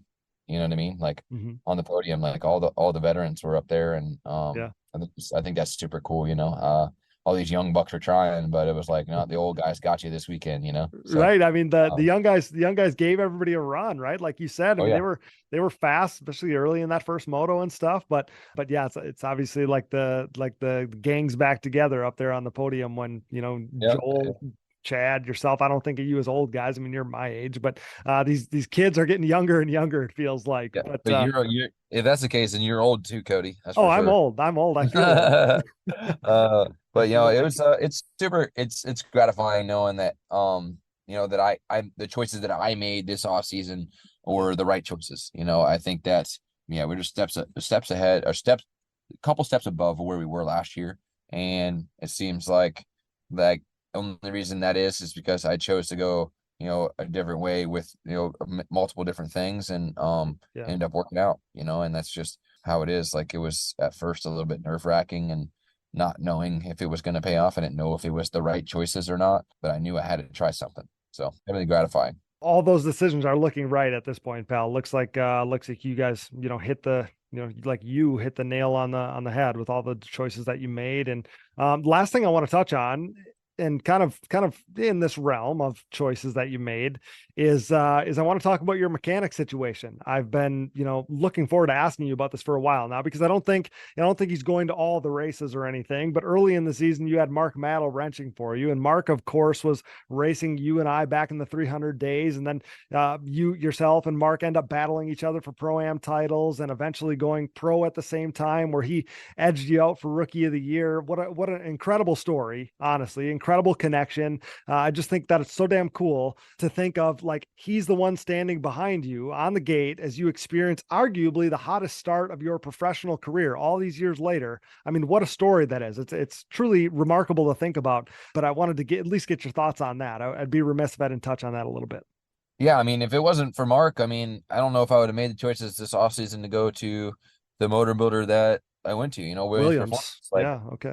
I'm not saying that Chris didn't call me and be, you know, a deciding factor on that too, but, you know, Mark truly believed in what he had going on there. And, you know, Mark and Chris talk a buttload. They're really good friends. And, you know, Chris, I have Chris over here and I have Mark over here telling me, hey, like, we need to do this. So I think should try this, and you know, just give it a shot, you know. And I think that was a big deciding factor on me going to Williams for sure. And he was at Williams a lot when I was there testing. We were doing motor stuff and changing motor stuff and changing this and changing that. And he was a lot of help, man. And it was just him being a good friend. I mean, plain and simple, it was just him being a buddy of mine. And we've been friends since he quit that year, you know. Seems like every year. And it seems like, obviously, now I see him more than ever because Right. I'm at Williams a lot and he lives right down the road. And Okay. before I didn't see him so much, but it's been a really good friendship ever since that day that, you know, he decided to hang up the boots. I was in his wedding, you know, and just been one of those friendships that doesn't matter how long you don't talk to him for, you pick up the phone and it picks up right where you left off. So Yeah. that's been an awesome thing and an awesome friend to have for sure. Yeah, I love it. I love it. I love stories like that. I love connections like that. I think that is something that's so special about our sport, obviously. And one of those things I kept trying to highlight on our social media pages, because, you know, to the newer people, I mean, if you would have came into the sport the last 10 years and you're not from Florida, you might not really know who this guy is. And then, you know, I just wanted to kind of tell the story, at least a little bit, of the guy standing behind Jeffrey Rastrelli, you know, at Gatorback. That's super awesome for sure. You know, Kind of because it's cool. like, yeah, no, it is cool because, I mean, there's no telling if, I mean, he was really good, man. Mark He was really, awesome. really good. Yeah. He was a phenomenal rider. He was like more of a Dustin Wimmer, and I was like like I don't even know who to compare to, like a Josh Kramer maybe type deal, or, you know, that era, Yeah. you know, like a little more flashy. I was a little more flashy, and Mark was just, he was smooth, and it was like Chad, you know, Dustin Wimmer, Chad Weenan type riding. He was Yeah. just smooth and didn't look like he was trying, and he would dog you. You know what I mean? He would just make your life difficult because he was just that smooth and that calculated. And I was the opposite. I kind of like hung it out there and was more of I was faster, but it would wear me out, you know, and he would always haunt me at the end of the motos or something like that. So not rookie pro year, I was so upset to lose that to him, you know, even though we were good friends. Like, it was like 5 points or something. I lost it to him. Like, it Yeah, was it was so nothing. Yeah. Yep. nothing. And then I don't really know why he ended up hanging up the boots, and I feel bad for him, because I think that now he's, wanting to help me so much, because I think, and I could be wrong, but deep down inside that he wished he could have kept going, and I wish he could have, because he could be winning right now. We don't know. You don't know what path, his career could have taken. He could have did a 180, and the next year came out and started podiuming. I mean, we don't know. So I feel for him there, because like how I am, I'm still trying, and I'm here 12 years later from when he quit, still living out that we both had, and him being a part of it's just extra special to me for sure, just because I know that he probably wishes that he could have kept going as well. So him being a part for me, I think, means even more, because he could easily be like, dude, I can't, I'm not helping, I'm not doing that, I don't, what I'm saying, because I do, yeah, because he was my competition, and I know it's 10 years later or 12 years later or whatever, but still it's got to be a hard pill to swallow for him to show up to the gate and be like, this could have been me, so I give him even more respect in that aspect. Absolutely. to show up and do that for me when it could be flip-flopped. I could be helping him if it turned made a different career choice, whatever, so. Yeah, no, I totally get what you're saying. Like, obviously I know your friend, so the dynamic is a little different, but I do think, and it's something I've said before, is like, I think we're bonded by the dudes that we battle with, that we race with, because they understand us. The one thing, kind of touching on Mark's story there, he did remind me a lot of an early version of Dustin Wimmer or Chad, just his riding style, like you said, so silky smooth, and kind of putting body English on the quad and all these things. When I was going back, kind of just trying to, put a couple of those posts together that I posted about Mark, he got fifth in his pro debut. He got fifth, which is pretty impressive. You guys obviously battle for Rookie of the Year that year and all these things. And like I said, I just wanted to kind of tell his story. I've invited him on the show, so hopefully we can, kind of tell his story when he's ready to do so. I'll have to talk him into it, because he needs to get on here, because I really think that it's good stuff, man. And he's probably got a lot of good stuff to talk about, because he was, back then he was more involved in his program than I'm just starting to. And I'm 20, I was 28 when I started my own Rastrelli racing thing. Like, he was building his own motors when he was freaking 18. Like, the dude's different level. I mean, there's no doubt he was different level, and doing own assembly, and it was crazy, man. Like, he like, I'm an 18-year-old kid. I don't even know. I don't even know what boxers I'm gonna wear that day. And this guy's out here building motors. You know what I mean? Like, right. He was different level, and he had Matt Blomel that they were doing shocks with. It was right down the road, and I was kind of not. I was like, oh, my shocks they're okay. We'll run them. And he's over there testing. Yeah, there's no telling where he could have gone in his career with how how mechanically inclined and how disciplined he was to racing a four-wheeler, for sure. I was like, at that age, I was worried about more things than just racing that four-wheeler. You know what I mean? That's for sure. Yeah. So yeah, he could have done something for sure. Yeah, story I want to tell for sure, but yeah, something I wanted to touch on, because I think it's just such a cool ordeal. But pal, Ironman's next, right? As we kind of turn the page here, Ironman's next. You said you love that track. Can't help but think about last year a little bit when we head back to Ironman, the mess that was last year. Think back. Oh. I mean, you were at the front, like you were in the top three. I was leading when my bike. Yes, I was leading when my bike shut off. Okay. So Chad was in first, and his bike shut off. And then I was like, yeah, I'm leading. Like, I got this thing. And then boom, my bike shut off. I'm like, you didn't make it a half a lap, did you? Or you didn't even complete the first? I made it up Godzilla and then back down. And when I came back down, there's a big, massive water hole at the bottom. Yep. And I freaking went blasting through it, and my bike shut off. And it actually blew my valve cover out, because it creating so much pressure in there because of all the water I was sucking in. Oh my gosh. It blew the valve cover, like, the little the valve cover, the little holes on the side. Yep. So I blew one of those out. I didn't even know it. So I was trying to start my bike, and I pushed it over the mechanics area. I was like, they're like, just don't even worry about it. I was screaming, I don't effing give up. Like, I was screaming. I was so mad because I was leading this moto. I could have went, I think 5-1 or 4-1, whatever. I think it was 5-1. And I could have, probably maybe won the overall, at least got on the podium. Like, podiums are where the money's made. So I was losing it. I was picking my bike. I picked my bike up, trying to drain the water out of it, trying to start it back up. and they were just yelling at me, dude, just stop. I'm like, oh, no, screw you guys, you know, like I need this. You don't understand. Yeah. Yeah, but I hopefully that doesn't happen again, because that was baloney. Hey, I think that complete BS that we even raced that moto. But that's besides the point, you know. I like our odds that it's not going to be that bad. I really do. I like our odds that it's not going to be that bad at the time, you know, as this is all going down, because your bike shuts off while leading. Little did you know that, you know, like give it a lap or two and 2 guys were going to be going around the track, or 3 guys were going to be going around the track. I mean, I still to this day can't believe DeNoble won. I mean, it's just nuts. I can't either. Yeah. I can't either. It's like the craziest thing to me.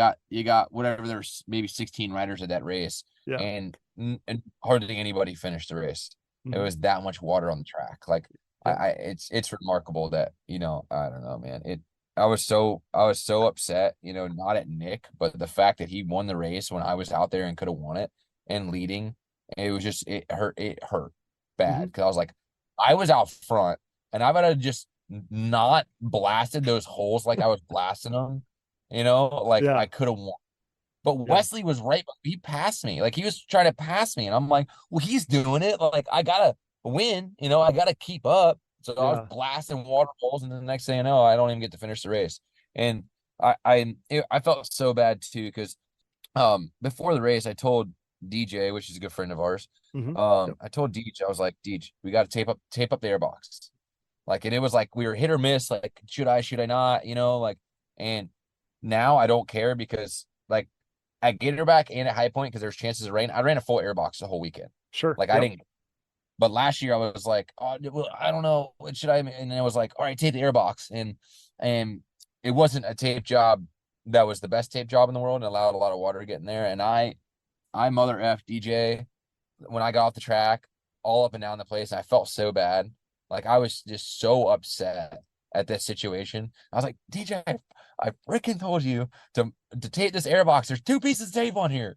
He was like, dude, you didn't know what you wanted to do. And I was just like, I showed so much emotion after that moto, and I was so upset with it. And I apologize to DJ and the guys, because it was so uncalled for, but I had so much passion into winning that freaking thing, man. Well, I mean, it's only human Yeah. to think it could have, it should have been me, to win that thing. And it's only human to also think like that was my spot, when somebody else wins it. And especially, I mean, we loved covering the DeNoble thing. Like it was really awesome, and our numbers were amazing, and it was an awesome story to tell. It really was. It would be something that's never been forgot. But as one of you guys, I literally found myself thinking like, man, if I was any of the other pros, I would not be happy that DeNoble won that moto. And I think Nick realizes that too. I mean, the emotions around the podium. And I remember specifically from, you and your wife and your crew or whatever. I mean, the emotions were high, and it wasn't just you guys, and then when you talk about the way the racing went down,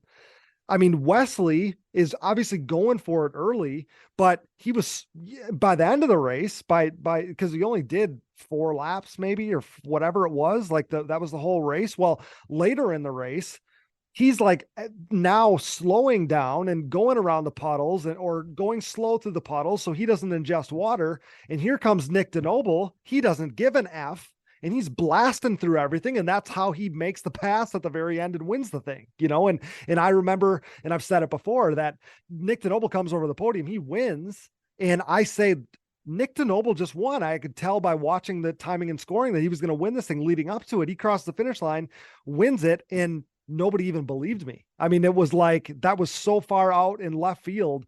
That was not it wasn't even on anybody's playing card, right? Like it was just unbelievable. It was very frustrating for the rest of the field, for sure. But I mean, congrats to Nick. I mean, he won it, I mean, there's no doubt about that. I mean, he did. So it's like, whatever, but it's like, what could have been. It was like, and that's where I was so frustrated with Deej. Like, and I was like, dude, I told you to tape the airbox, and there's no effing tape on here, DJ. Like, I was like, I lost my cool, and I felt so bad, but that was just my passion wanting to win, man. Like I was like, and everybody right now is like, oh, like at High Point, the numbers were a little bit down because it was supposed to rain. And it was like, dude, it's freaking motocross. Like that's a chance. Like if you're a 4th place guy and there's rain coming down, like you could be 1st place guy that day. Like absolutely. Easily. Yeah. If you're literally, it could be a championship decider by you, or finishing fourth, third, second, and in that day you finish first, and it could be a big deal for sure. Yeah. And like me right now, like I always hated the mud, but hell, everybody's got a race in it. You know what I mean? Just stay positive and roll with it. Like it gives me a better chance to beat Joel when it's muddy than it is when it's dry. I'll tell you that. How that guy's riding right now, So Right. hell, if it rains, let it rain, buddy, because I'll try to pull a start and block the crap out of that guy. I mean, it's just sometimes people look at the negatives instead of looking at maybe what could be. You know what I mean? Well, and it's funny that you bring up the whole rain thing and people skipping the races. I mean, I don't know if you listened to it, our episode last week, but we literally talked about in 2018, and you'll remember this because, that's a race that you hold very close, close to your heart. That was a great day for you. But we literally talked about how in 2018, that was the week after, 2 weeks after Muddy Creek had been canceled because of the flooding and erosion and whatever that happened down there. So everybody's all scared because High Point looks like it's going to be a washout and this, that, and the other thing. And the conditions were perfect basically the entire weekend. I mean, 2018 track was mint. And then again, this weekend, I know the guys dealt with rain. I mean, they dealt with rain on Friday and Sunday, but for you guys, I mean, people were talking about how bad it was going to be. And Saturday, the track was mint for you guys and basically everybody else. Track was awesome. Yeah, track was awesome Saturday. And even like Friday, the track was, it was a little bit muddy, but it came around. And Sunday, for what rain we had overnight, the track was pretty dang good Sunday too. I mean, it was racing. It's racing motocross. Like, right. And people are so scared of like mud all of a sudden. I don't know if it's like this new generation or what. But like, let's go racing. Everybody's getting soft, Jeffrey. Everybody's getting soft. Yeah, it seems like it. And it's just real frustrating. It's like everyone's like, "Oh, it's gonna pour." Oh, I can't believe it. It's like, dude, it's motocross. Like we can't. Right. We're going to talk to Mother Nature and be like, this weekend should probably just hold off for us, please. We don't want to race it anymore. I don't want to wear our roll-offs today. It's like, come on, guys. Like, just let's stay positive and go to the races. And either way, have fun. Hey, I loved it. In my pro career, Jeffrey, I always wanted a mud race because that was my chance. That was my chance to be up front. It evens the playing field. It evens the playing field. I don't give a crap.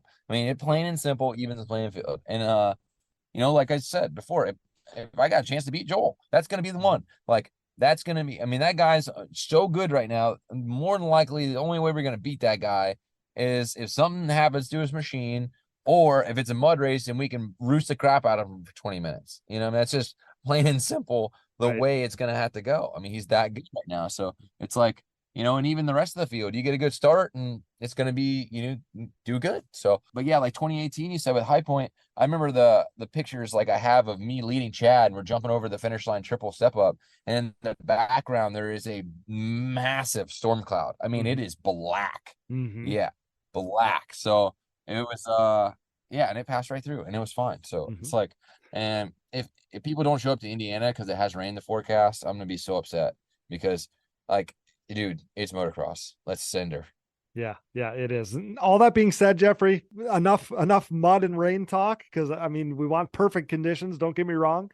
But it does always, I hate to say it, but it does always seem to rain at least a little bit at Ironman. So yeah. So hopefully not like last year, but Pal, I gotta let you go. I've taken too much of your time, but I appreciate everything, all your time, obviously, telling us about the weekend. You've had such a great season so far. We love to see it, kind of getting back to your old ways there. And then obviously reliving all these old memories too. It's just such an awesome time. I can't thank you enough for your time. We always love having you on the show, and Pal, I can't thank you enough. Always a pleasure having you. I appreciate you, Cody. Yeah, thanks for having me, man. And we'll talk soon. All right, Pal. Congrats on everything. And look forward to seeing you at Crawfordsville in a couple weeks. I appreciate it. Thank you. Pal, you're the man. That's Jeffrey Rastrelli signing off after his most recent podium finish right here on the Digging Deep ATVMX podcast, brought to you by Binky's Forever ATC Museum. Thanks so much, pal. Thank you. We interrupt this program for a special news bulletin. The following message is brought to you by Manscaped.com. The Manscaped engineering team has outdone themselves this time, creating the Lawnmower 4.0 trimmer, now available for purchase in the U.S. and Canada.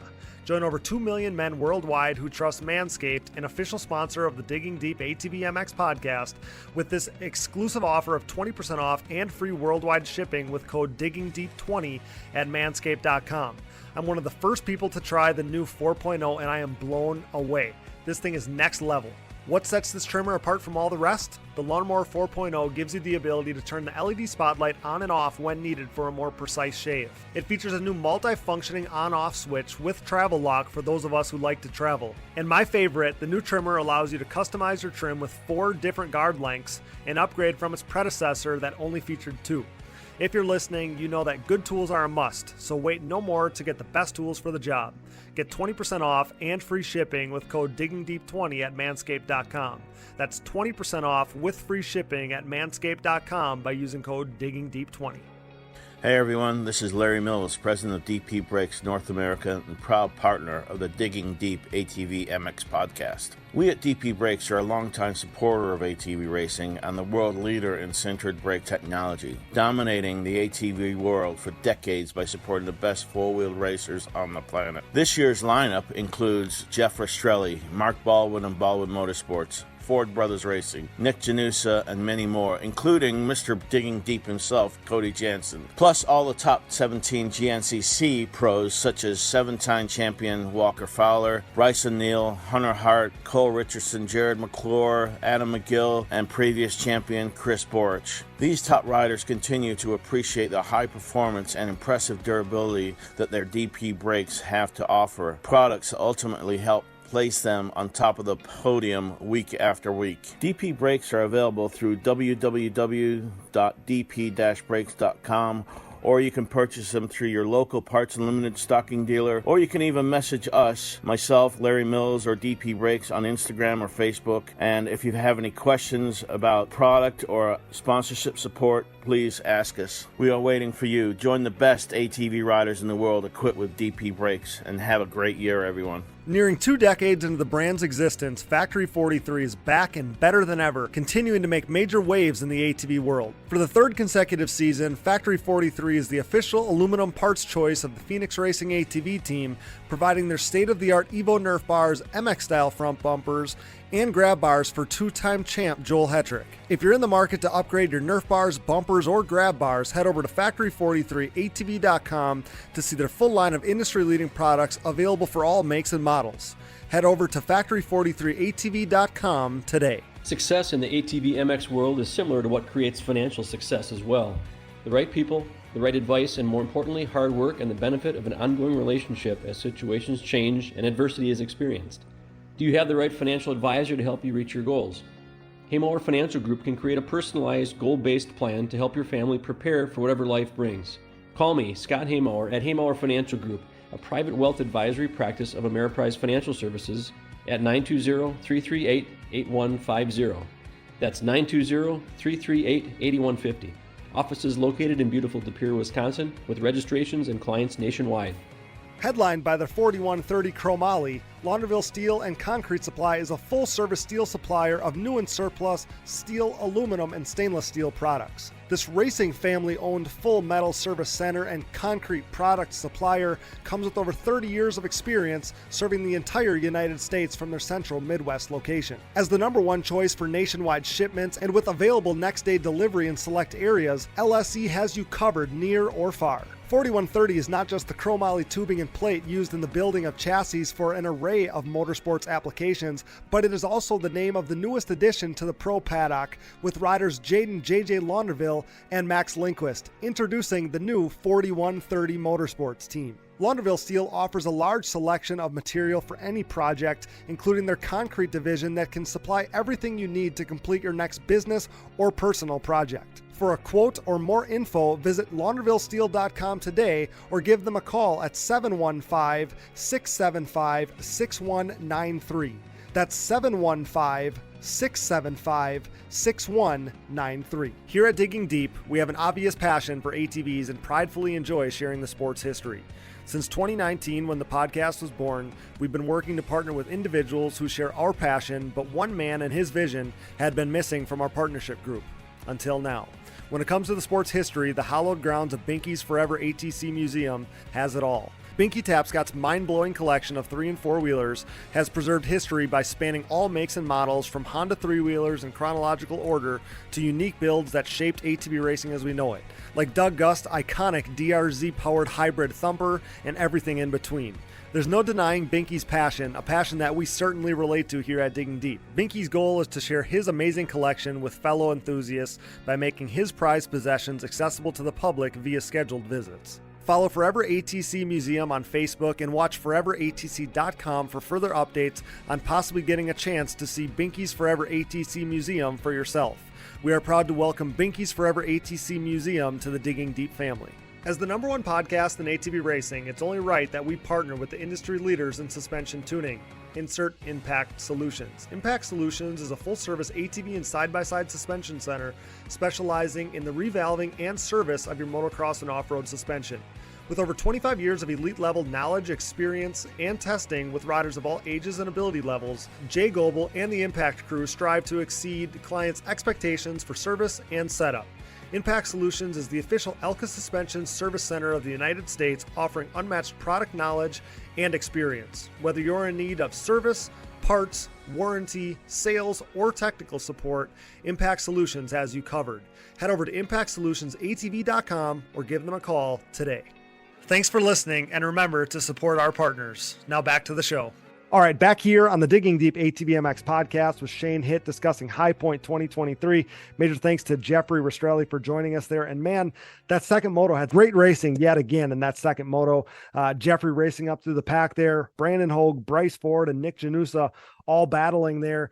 Joel might have ran away with this race, obviously, again in the second moto, but the rest of the class, everybody seemed to be pretty bunched up there, Shane. And yeah, we heard from Jeffrey. We saw he gets into that top 3 spot, but that comes after battling with Hogue, who was fast again in this one. That was after battling with Bryce, and he bonsais his way past Bryce. And then we saw Nick Janusa really fast in this race too. Nick Janusa ends up getting Brandon Hogue at the end for the top 5 spot. But again, other than, Joel's out front, Chad, not a huge gap, but he runs second throughout. But then again, that battle for third, and Jeffrey ends up getting it, but that battle from 3rd through 5th, 6th-ish was great racing again in the second moto. Yeah, it was. And I talked to Nick. He was over at Bartosik's and Jody's. He was over there between the motos, and he was laying there on the bed there, and they were stretching on him or something. And I talked to him, and he said the first moto he just got a bad start, but he said he felt good and he felt like he had speed. And then in the second moto he showed it. He did. I think maybe going 5.5 for the day or something. So he rode. Nick rode good, but the guys in front of him were really good. Now back to Jeffrey, I thought in the second moto he got second in the first moto. Yep. And by himself, and so you knew he had to have a pretty decent finish. Either a second or third to get back on the podium again. And he was riding back in there. He must have been in 5th for a long time. And then, in one lap, he passed Bryce, and I think it was Hogue. It would have been Hogue. Yep, it would have been Hogue. I think he passed them both in the same lap. He did because so we do this play-by-play on the Digging Deep Facebook page throughout the motos, and I remember literally typing he got the 2-for-1 special because in a hiccup he went from 5th to 3rd, and that kind of ended it. I was really thinking about, and we asked Jeffrey about that late in the, I was wondering if he was going to make a push on Chad, because he was really, really good in that first moto, and he just didn't have enough to get there. Chad seemed to wick it up when he knew that Jeffrey got into the 3rd place spot there. But man, again, we had been wondering, and I'll ask you about this before we get out of here, the top 5 storylines heading into the weekend, and Bryce had clearly been the top 3 guy through 3 races coming into this round. And I had questioned if anybody is going to be able to get up there to really challenge Bryce. And Jeffrey very much did that. Jeffrey on this day was clearly a top 3 fastest guy. No questions asked. Yeah, he was. And he did. And I was standing in the tower and I was watching Jeffrey. And the next thing I know, I'm like, he just picked off both. And I was thinking when I was looking at him, those aren't lap bikes. He just packed guys, and basically, and it was coming down the stair steps. If I remember right, coming down the stair steps, and you turn right at the bottom. Yep. And he went on the outside of them, and I'm like, he just got both those guys at the same time.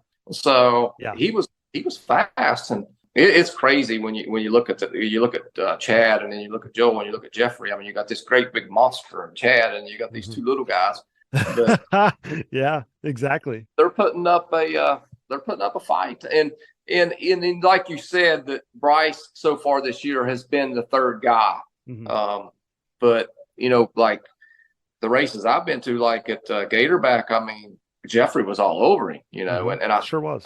I think in Texas, Jeffrey was right there with him. So, I mean, even though that he's been beating Jeffrey, they've been neck and neck, it seems like, since the start of the season. Absolutely. And Jeffrey, like I said, Jeffrey at this race had another gear. I mean, that's how it looked. And Bryce didn't get, the greatest of starts or whatever. But yeah, for Jeffrey to race past both Brandon Hogue and Bryce Ford, two of the guys that are, what I would say they're known as is two of the guys with the most outright speed. I mean, they're some of the quickest guys on the racetrack right now. That's what made Jeffrey's day that much more impressive. So taking a look at the overall results here. So we know Joel goes 1-1, Chad goes 3-2. We talked about that. Jeffrey goes 2-3.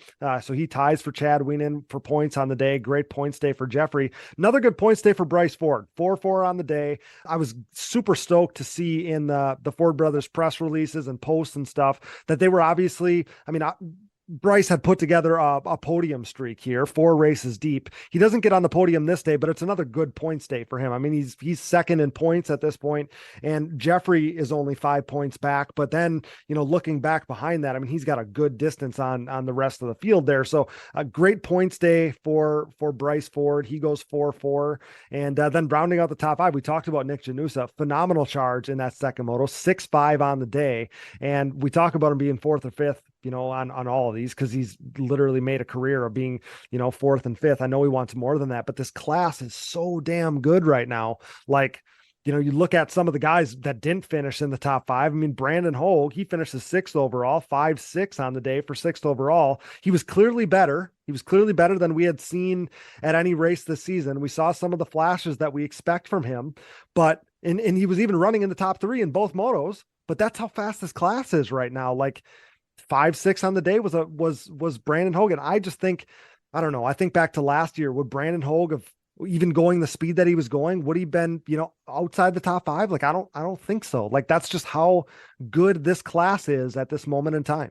Well, the thing right now with this class is these guys' lap times aren't falling off much. You got to go 20, you got to be able to go 20 minutes. Yeah. And you got to go 20 minutes hard, I mean, it's not like you can get a good start and you can just ride 80 or 90% one lap. It's 110% from start to finish. And if you don't do that, you're going to fall back. So, and you've seen that at this a little bit from a couple guys, up there Saturday. I thought a couple guys had showed great speed. I mean, Max did, and then kind of they faded where they had problems or whatever. Late in the race they lost a spot or two. That was. I mean, it's hard. I mean, to run that pace the whole time. So, because, I mean, you can go practice all you want, and everybody knows that practice isn't racing. Exactly. Yeah, it's very hard to simulate that speed. And I think that, that's why some of these training facilities, you look at Decker training facility, or even when guys come up here to the Midwest in between races, they take other guys with them. So you can see some of that speed, you can practice with it. It's still not exactly the same as racing, but if you can be around other fast guys and kind of simulate the racing thing, that goes a long way. I did that whole career. Every time I found someone I thought was better than me or faster than me, I went and rode with that guy, and I wanted to see what that guy was doing. It was either Donnie Banks or Randy Howard or Timmy or Jeremiah. When Jeremiah was coming up and he got real good this time, nowhere, we were friends because he come over and borrowed a Sparks motor and stuff off of me, and I'm like, I don't know what this little kid's doing, but so he said, well, come to my house and ride with me. So I went and stayed with his house. Went and stayed with him. Jeremiah didn't even have a driver's license back then. He wouldn't get a driver's license because he's afraid to be running around doing stuff he wasn't supposed to be, not riding his 4-wheeler. I mean, this kid, Jeremiah was dedicated. Yeah. So I had to drive him to the practice track and back every day, and we rode together every day. And I'm like, no damn wonder this kid's getting so fast. But so if I found someone that I thought was better than me or is my speed, that's who I wanted to ride with, because even if you don't run head to head with them, if they're at one point on the track and you're another point on the track, because you running laps, you can see if they're gaining or losing. Absolutely. And I didn't like to lose to anybody. And every lap, if I seen that guy, gained a little bit me on. I mean, it makes you ride that much harder. It exposes you to that speed, right? And that's one of those things that you can't see any other way. I've been on record saying that was a shortcoming in my professional careers. I just didn't get a chance or didn't make enough of a point to ride with some of the guys I was racing with. And that was just something that could have really helped me. So yeah, I think you're exactly right. And speaking of number 2, Max Lindquist, first real flash that we've seen from him this season. He was P2 in that first moto. Obviously, 7-7 for 7th wasn't probably what he was hoping for, especially running in the top 3 there. But it was the first flashes we've saw of him. I think that he's best on the tracks that are a little more rougher. I think that clearly we've seen where that's where he really shines. But we saw some flashes from him at High Point. I was super stoked to see that. And what do you think on seeing the number 2 out there, Shane? I think it's a really cool thing. I know Jeremiah's part of his program and kind of handed that off to him, signed off on him being number 2, but it is pretty damn special to see a number 2 back at the races and as back in the pro class, I should say. And Max, he's got 4 podiums to his career. He came out really hot as a rookie. I think he's got, he's obviously got a bunch of potential. We're going to see him get back up there. That's obvious, but I think that he can definitely justify the number 2 thing. And like I said, I wanted to get your opinion on seeing a number 2 back at the races. No, it's really cool. I like to see all those low numbers. I hate when I go to the races and you've got all these crazy numbers. I mean, back when I first started racing, when you showed up, there was a 1, 2, 3, 4, 5, because every year we changed. Exactly. Yep. Then the career numbers or whatever. Yep. And it's good to see. I like that. I like the 2. Obviously, the champion's should always have the 1 on it, and the 2 and the 3, and there is no 3. 4 is Bryce, and 5 is Cody. And yep. I wish he'd get that 5 a little closer to the front. I'm a little partial to that number, but of course you are. But I think I saw someone with a 7 on too. Yeah, Aaron Salinas is number 7. Yep. Okay, so there was a 7 out there. So and there's an 8, Michael Allred. So we're filling them in. We're filling them in. There's nothing looks better than a single digit number, Shane. Nothing looks better. No, and it's cool. I mean, I like to see those low numbers, but I'd like to see those guys be good and be able to keep those numbers for a long time. I mean, obviously the way we ended up with them was different because we'd never done it before. So yep. When we got career numbers, everybody that had a low number was pretty good. Mm-hmm. So it had been there for a while. Yep. But it's kind of cool. But, like Corey Ellis, he run 53. Digger was always 55. And you had Harold Goodman, who was 708. I don't know why he was 708. But, so in those numbers, I mean, they just kind of, hell, I'll still, every now and then I'll see 708 on the side of the road or something. I think of Harold Goodman. Oh, I do the same thing. I do the exact same thing. Or 4, and I think, well, there's Timmy. Mm-hmm. But, I don't know. It's cool. I like the low numbers. Or when I'm like trying to remember a code for something, right? And I'm like, okay, Digger, Chad Reed, whatever. Like that's how I think about numbers in my head. That's so funny. So we go from low number 2 to the highest number in the class, 741, Wesley Wolf, 8.8 on the day, 8th overall. He's obviously wasn't healthy last year from that crash, even the year prior at Loretta's when he was so strong. But Wesley's become a staple. He's got back to his old ways, staple inside the top 10. He's a Maryland guy. So, and I think he's maybe not that far from West Virginia. Do you have any connection to Wesley Wolf at all? I don't. I mean, I've seen videos and stuff of him, but I don't know him at all. Okay. Now, didn't he do some cross countries or something? Oh yeah. He's done this. This is the first year where he's not doing cross country full time. Otherwise, he was doing both series full time, riding an LTR in the woods, Honda at the motocross races. Now he's on a Yamaha. But awesome to see because the dude is clearly like as naturally talented as anybody because I don't think he rides much during the week. He works for his dad's company building houses, shows up on the weekend, and he's, somewhere between the top 5, top 3, top 5, top 7, 8 every single weekend. It's amazing. But he's a guy I'm just so glad to have back in the class because he battled some really gnarly injuries the last year and a half, 2 years.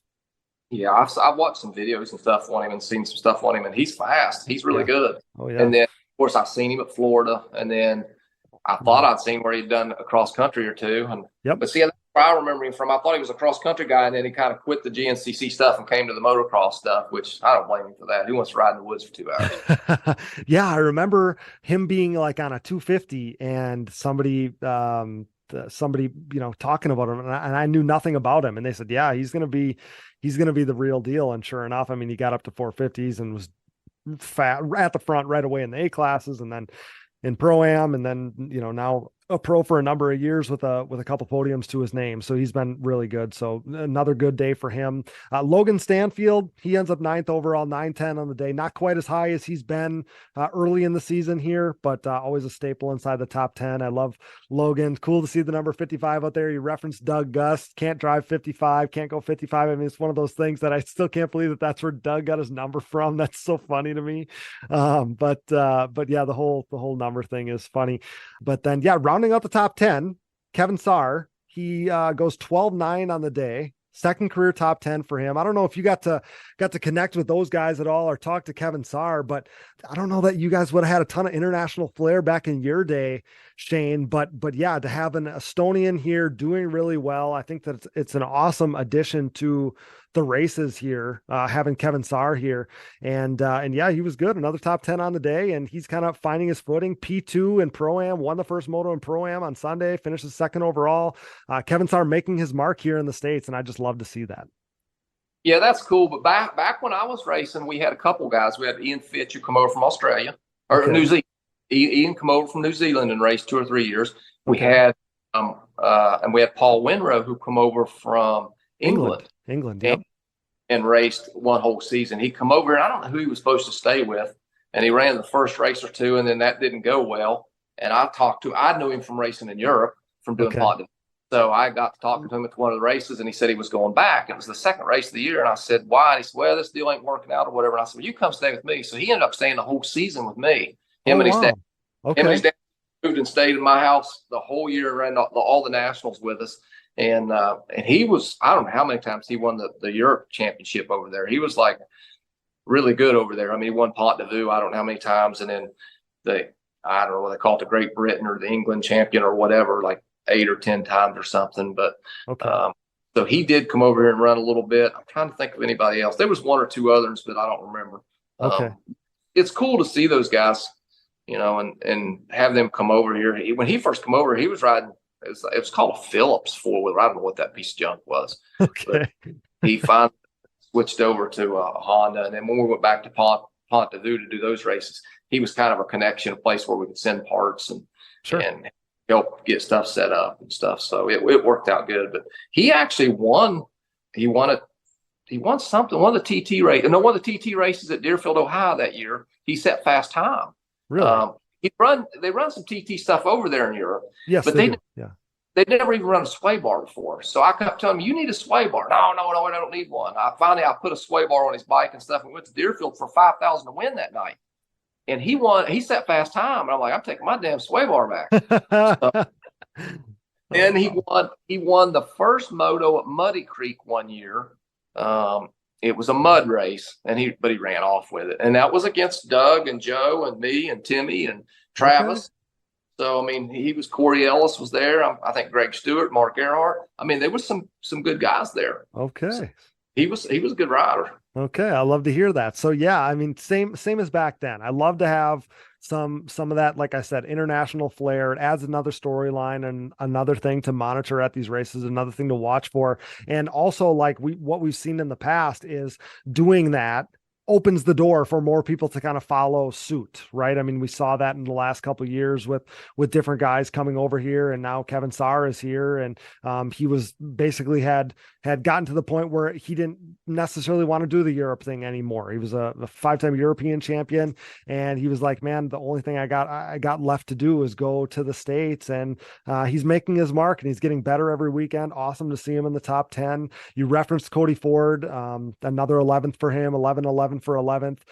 This is a second consecutive 11th for him. We want to see him get back in the top 10. 17 of the last 23 times coming into the weekend, he had been in the top 10. So we should expect him back in the top 10 in the next race, I would think. I mean, odds would tell you that. So putting the number 5 back up towards the front for Cody Ford, and that's what we want to see. Michael Allred, 12th overall. He had a some kind of mechanical in the second moto. So another strong first moto for him in 10th. But then something happened in the second moto. He finishes 16th and obviously ends up 12th overall. Adam Ulrich was actually super good. He's been super impressive. We recently had him on the show. He had a first moto issue. I don't know exactly what that was, but he fought back 15-12 for 13th overall. He led that tier in ATV fantasy for our fantasy players out there. Wasn't looking good in the first moto, but he turned it around and finished high enough in the second moto that made the difference. Vince Merman, he ends up 14th overall, 14-13 for 14th. 15th overall, we mentioned Aaron Salinas, 13-15 for 15th overall. I saw a picture of him, Shane, with his handlebars all the way down. This is the number 7 of Aaron Salinas, but his bars came loose and like his bars were as down far as they could go, his throttle straight up, and I see him pushing on it. So obviously can't be fun to ride like that. I don't know.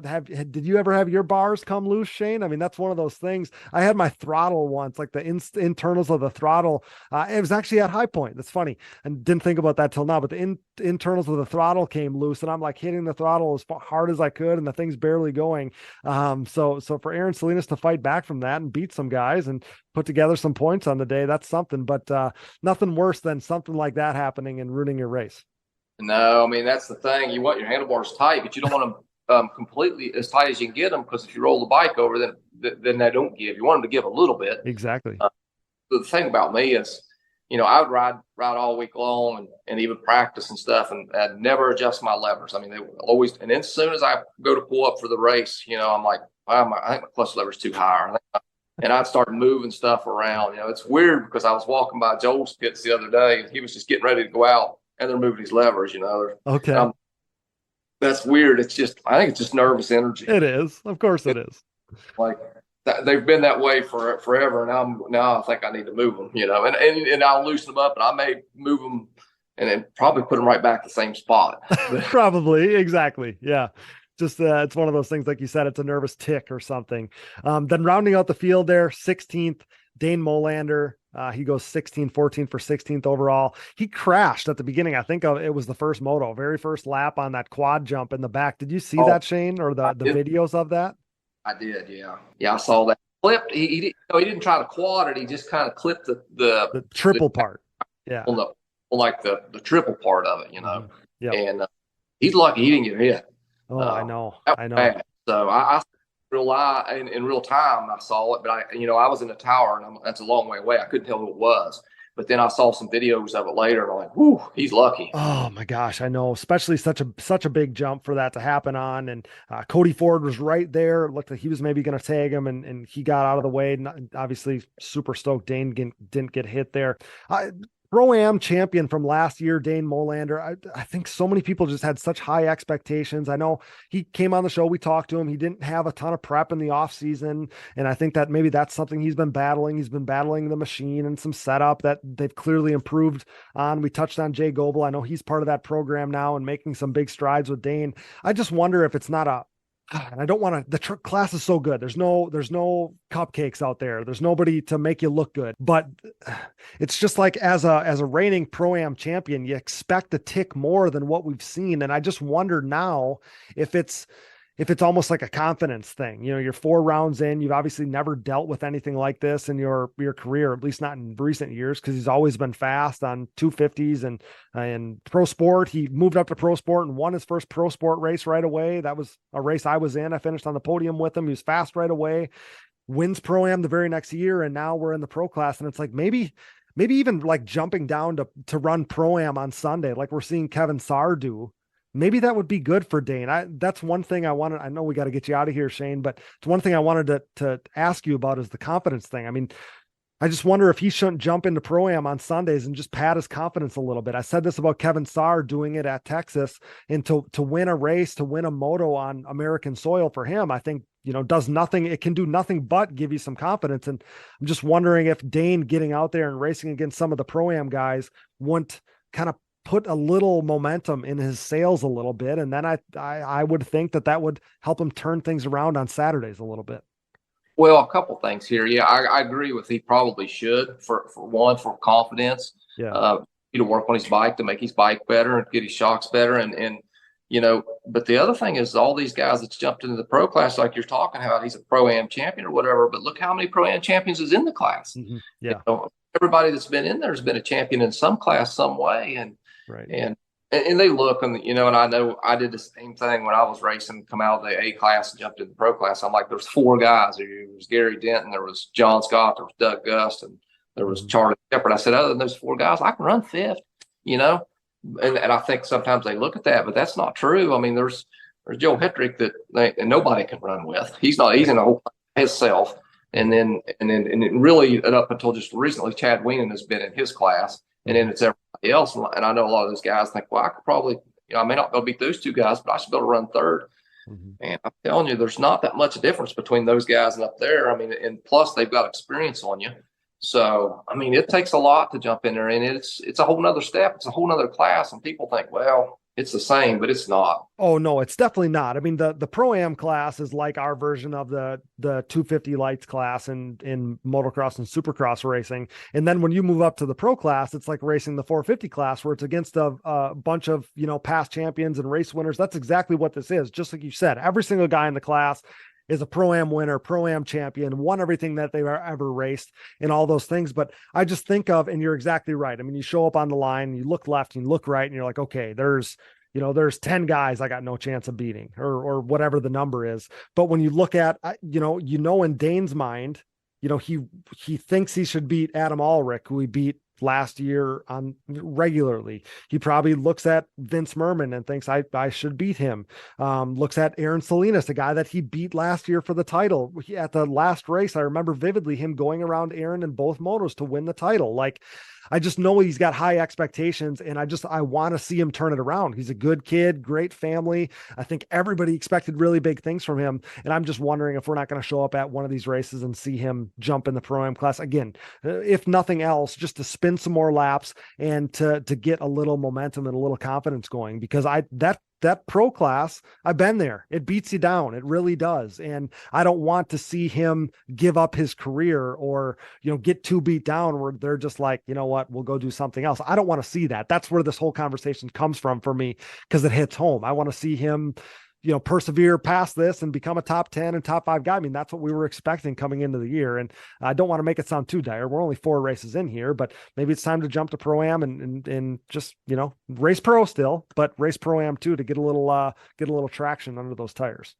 Well, it doesn't hurt. I mean, the more time you're on the track, the more time you're on the bike, just the better you get. Exactly. It's anything. The more you do it, the better you get at it. So, I mean, it's not going to hurt him at all, but a lot of it's confidence, and once you get beat down enough, when you pull up to the line and you just look around, you're like, well, I mean, who here can I beat? Exactly. Well, and we see that, right, in all forms of racing. But we see that when a dude is confident, or a person is confident, when a racer is confident, they start getting hole shots. They start, going faster. They start leading left. That's just something that happens. If you expect to be up towards the front, you get better hole shots. It's just a fact.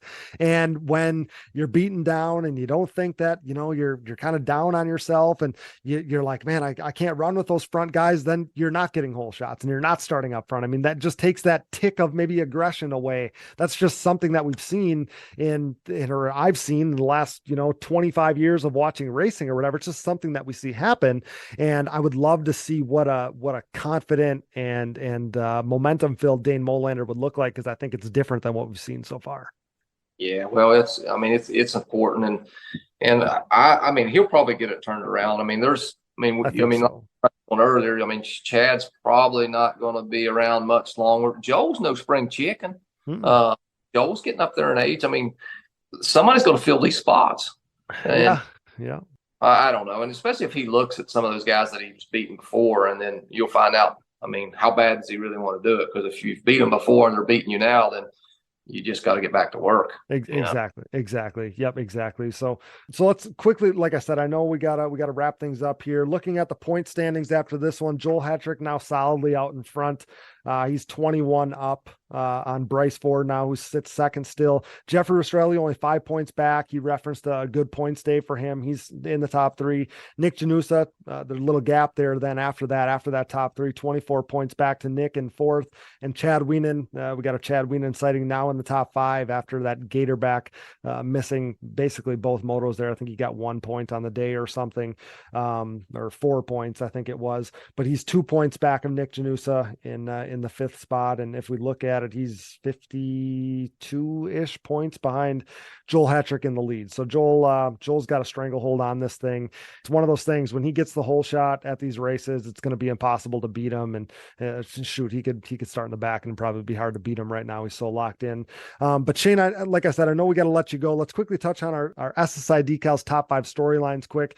The storylines that we were looking at going into this round to see how they played out. The first one was we were looking at storyline number 5. Will one of these rookies put it in the top 10 for the first time? That was the Pro-Am guys we were kind of thinking about. None of them did, but I got some clarity on the Rookie of the Year thing. So Kevin Saar is a rookie here in the States, so he qualifies for Rookie of the Year. So he did put it in the top 10 for the second time. We kind of discussed that already. Our storyline number 4, Bryce Ford has been the best of the rest this season, clearly the P3 guy. Well, we asked if anybody could challenge him. Zach Decker on the previous episode said he predicted it was going to be Jeffrey. That's exactly what we saw. He was the P3 guy, clearly the top 3 guy at this one. So that should be a great battle to watch going forward. Like I said, only 5 points separates those two guys in the point standings. Our storyline number 3, Max Lindquist doesn't expect to be a 7th or 8th place guy. I know he ended up 7th on this day with 7.7 scores. I questioned if we would see a flash from him at High Point, and we did. We clearly did. He ran at the front in that first moto, running second for a while, in the top 3 for a while, and just made a couple mistakes, moved back a little bit. But we saw some flashes, and I know I heard this week some rumblings about some tweaks being made to his program and his and stuff that he's got going on that I think we're going to see him get better going forward. So we saw some flashes there from Max. And yeah, so keep going down the list here. Storyline number 2, our number 2 storyline we were watching going into the weekend is High Point when we see Brandon Hogue as a podium threat for the first time. And I thought we did see that. We saw the Brandon Hogue that we expected to see coming into the year. We really saw that for the first time at High Point, and he was in the top 3 in both motos, battling at the front in both motos. We know he didn't get tired. I think I saw some people online questioning if he got tired. If anybody that knows Brandon knows he didn't get tired at that race. Like I said, I heard from a few people that he cut a tire late, and maybe that factored into what happened there. And then Nick Janusa was just on a roll that took that top 5 spot away from him very late in Moto 2. But Brandon Hogue, one of those guys that he's going to figure this thing out. I know he's on a new team, new machine, some different stuff going on this year, but love seeing him up front. We saw him nearly win some races last year, and it's only a matter of time before we see him on the podium, but I'll let you jump in there, Shane. We didn't touch on Brandon Hogue a ton, but I know that he's one of those guys that wants to right this wrong, and maybe we see that at Crawfordsville. I don't know, but one of these weekends he's gonna put it all together, and he's gonna be up on the box. Well, I think, coming back to Brandon and Max, both showed they got speed. And I think that once they put everything together, those guys are both going to be really, really good. Chad in the first moto, he followed Max forever, for a long time. And then he finally got by him, but they, both those guys are going to be good. And I was kind of impressed. They didn't get the finishes that they probably should have got. But Jeffrey rode extremely well. Nick Janusa, he finished where he always finishes. Exactly. It's crazy. You can almost pencil him in as 4th or 5th every weekend almost. Every single weekend. You got Jeffrey and Bryce battling for 3rd. So and Nick, he's just always there. Yeah. So hard to bet against the guy. Yeah, he does a great job. He's fast. Mm-hmm. And here's the thing. I was talking to Bryce's dad after the race, and they're a little disappointed because they ended up 4th, And he said, but a year or two ago, he said, we've been happy with 4th. I said, well, it's not like I mean, yeah, I know you want to be on the podium, but you got fourth. I said, but you didn't get fourth in the pro class. If you look around, there's 500 four-wheelers here. I mean, you're the fourth fastest guy here. I mean, if you look at it that way, it's a pretty good day. What a great way to think about that, because you're exactly right. And maybe that comment was some of the helped kind of plant the seed for some of the positivity, because I'm was so glad to see that. You know, we clearly see Bryce has momentum and confidence and all these things going this year right now. And I just love to see that as a young kid. Like, I think that goes a long way, you know. That's kind of why I touched on the Dane Molander thing, because that goes such a long way for a young person.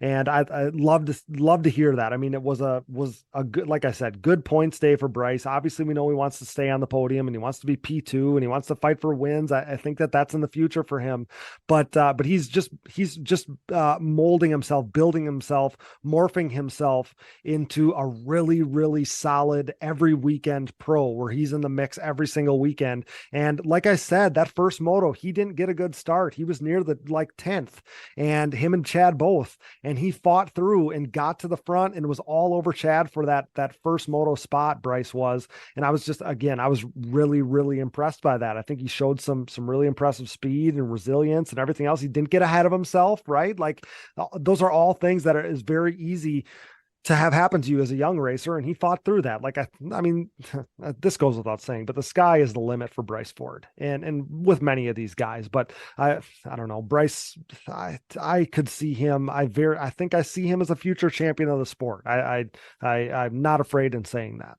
Yeah, I mean, and you look at Bryce, and this is a kid that could be anywhere in the world doing whatever he wanted to do. And he wants to race four-wheelers. I mean, you can tell what he wants to do. I mean, you can talk, I mean, you can just look at him and his family and say, well, this kid doesn't need to be here. You know, I mean, he's not here just to, you know, get popular or get a little bit of fame or glory or whatever it is. He's here because he wants to race. You know, this kid that could do anything he wanted to do. He doesn't have, I mean, he can do whatever he wanted to do. I mean, that family's is well off, and this is what he wants to do. And I wish he'd rub some of that speed off on Cody. I mean, he's got the best guy to practice with. I mean, right there's your brother. Just go practice with him. He's running in the front every day. Just do what he does. Right. You know? And because I think a little bit of his problem may just be confidence. You know how it is. Once somebody beats you so much, I mean, you go to line up and you're like, you're already beat. So I think that Cody is an integral part of Bryce's program too. I mean, with you know, I know that he does tons of work to the tracks. Like, that's his baby. That's what he takes a lot of pride in, is keeping the tracks mint and keeping everything functioning at the practice track and everything else. And then touching on Bryce, you know, I think he's such a great kid. He's got such a great head on his shoulders. I love what he's all about. He's always so respectful to me and nice and thankful and all these things. Just a kid that I really enjoy cheering for. And with so much of these guys, with so many of these guys, I mean, literally, that's why I do all this, is because I want better for them. I want them to get the coverage that they deserve. And I love the fact that, you know, we're on here talking about every guy and hopefully building up each guy. And I'm really, really proud of that. So the last storyline that we haven't touched on, the one that we were looking at coming into the weekend, was Chad Wienen. And if he'd heal up enough in the 3 weeks time there to kind of challenge Joel. And obviously we didn't see that happen. I know Chad loves coming to the Midwest, so maybe we see a little more from Chad Wienen at Ironman. But Joel, High Point is his best track left on the circuit. We don't have Unadilla anymore. We know that High Point was a very close second, I think, to being one of his best tracks or his best track. And Crawfordsville Ironman is right there. So this stretch of races for Joel is all right up his alley. And shoot, the Ironman might be the race where we see him put 30 seconds on the field. I don't know, but he's been traditionally really, really good at Ironman too. I don't know if there's a bad track for Joel. Yeah, you're right. You're right. There isn't such a thing as a bad track for Joel, unless you just turn him around backwards on the gate. that one stop him, Shane. I'm pretty much convinced that one do the trick at this point. Yeah. So, I mean, he's just good anywhere he goes. And I don't think Chad's 100%, but I don't think there's ever been anybody really faster than Joel. I mean, when it comes to pure speed. No, you're right. Yeah.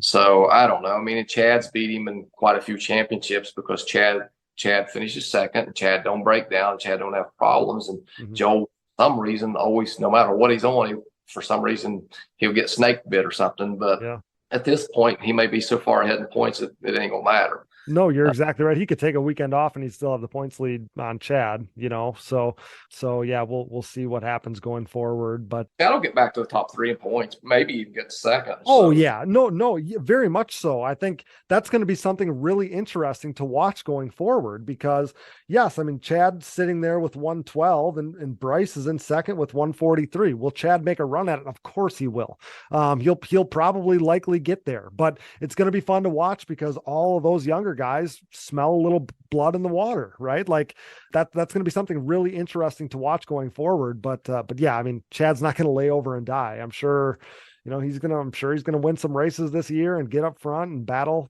up there. And I'm looking forward to seeing that. Like I said, maybe it happens at Ironman. Maybe it's not a runaway for Joel. I know Chad loves coming to the Midwest and then we got Sunset Ridge after that. And that's one that Chad circles on the calendar every single year.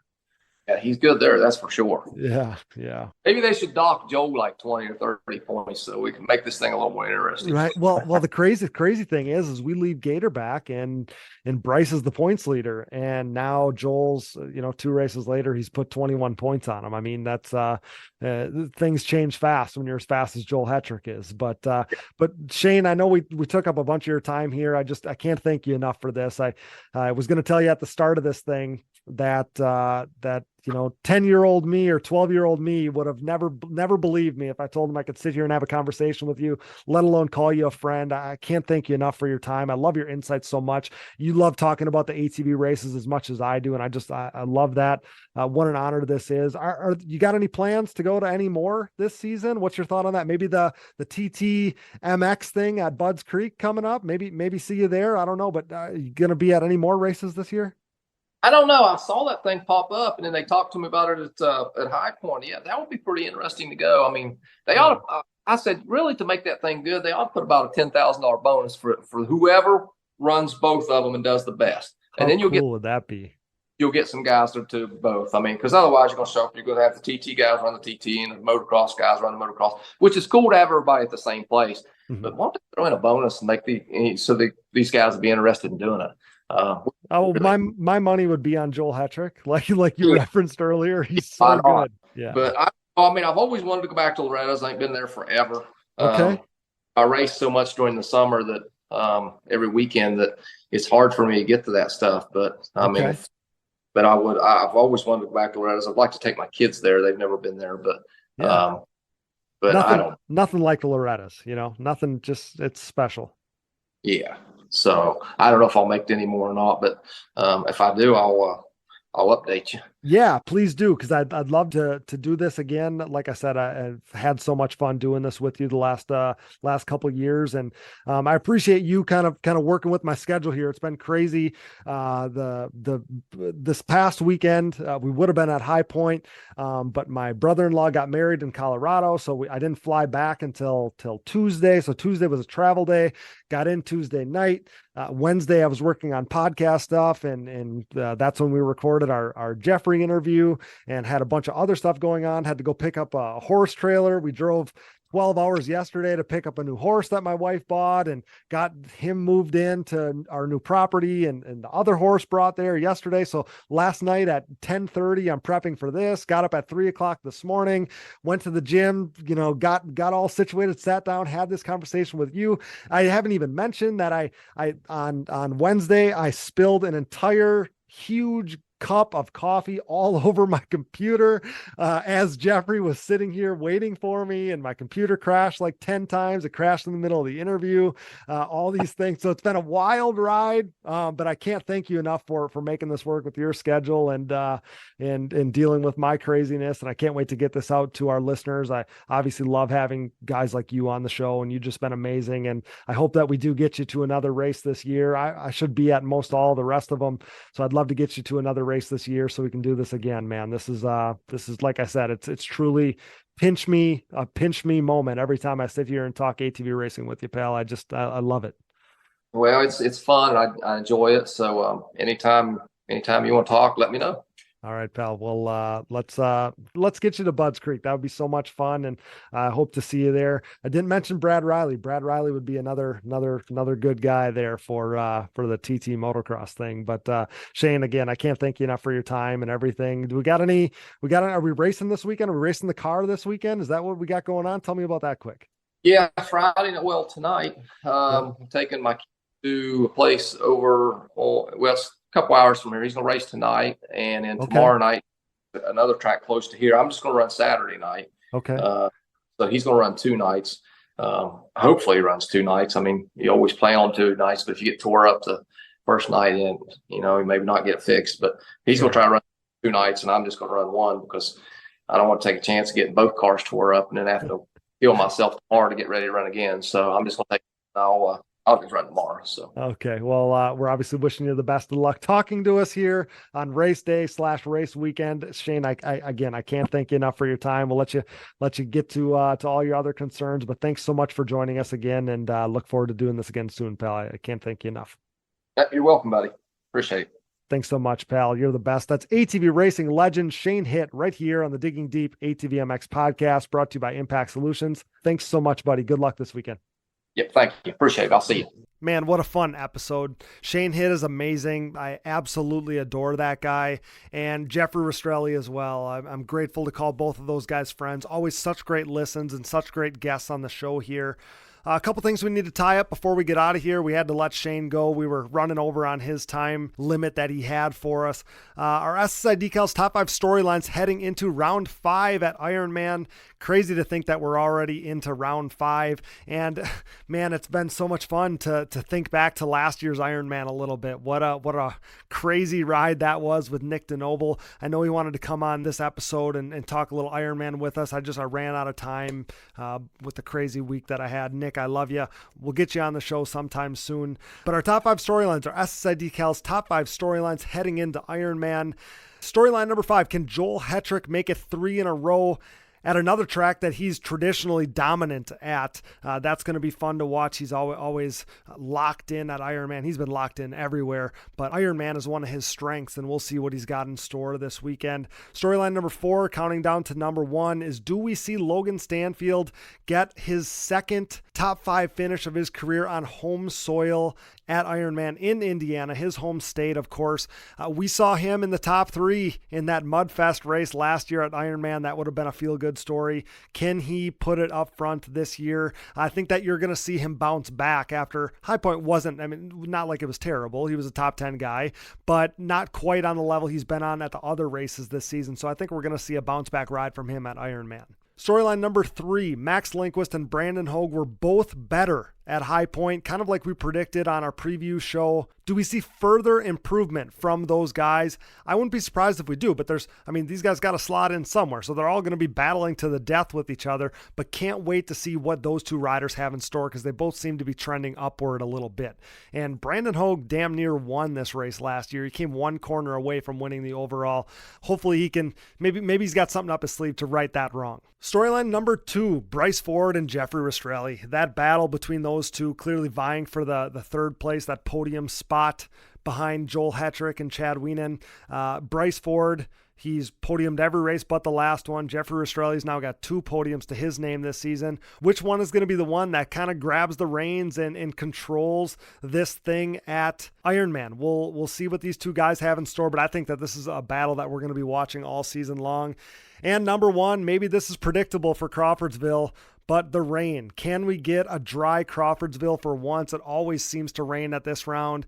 And I said on the last episode, I'm not one to look ahead, but the forecast is showing a 50% chance of rain for both Saturday and Sunday at Crawfordsville. So we'll see what the weather has in store for us, but that is obviously going to be a storyline to watch. How could it not be after the What If It Rains episode from last year? So we will see, but can't wait for Ironman. And the last thing we have to touch on before we get out of here is our amateur coverage, the names and the riders that jumped off the page to us when we looked at the results sheet from the amateur classes. Starting starting with Jaden JJ Launderville winning the Pro-Am class, now just 3 points behind Mason Jackson for the points lead in the prestigious Pro-Am class. Kevin Saar won the first moto. He finishes second overall, so Jaden Launderville goes 3-1 for first overall. Kevin Saar goes 1-3 for second overall. Mason Jackson puts it on the podium once again, 4-2 for third overall. But Mason did get the overall in the Pro Sport class,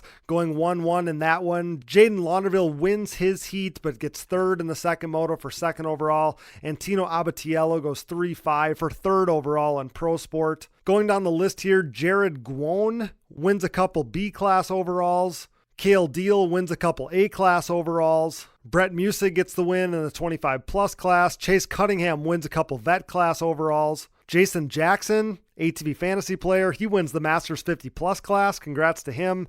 Kinsey Osborne, we're always following Kinsey. She gets the win in WMX, followed by Olivia Joyner and Neve Shaw. Natalie Jackson, gets the win in the women's 15-plus class. Noah Arnold, Landon Korn, and Vincent Dillon split the 250 classes 3 ways, and it looks like Ethan Cornell got a couple overall wins in the youth classes. But that's going to be it for our coverage of the amateur classes this week. We got to get out of here. But again, thanks so much to our featured guests this week, Shane Hitt and Jeffrey Rastrelli. You guys were awesome. Thanks as always to producer Dallas Jansen, my brother, for all his hard work. Thanks to Brooke and AMA official Harv Whipple. Thanks to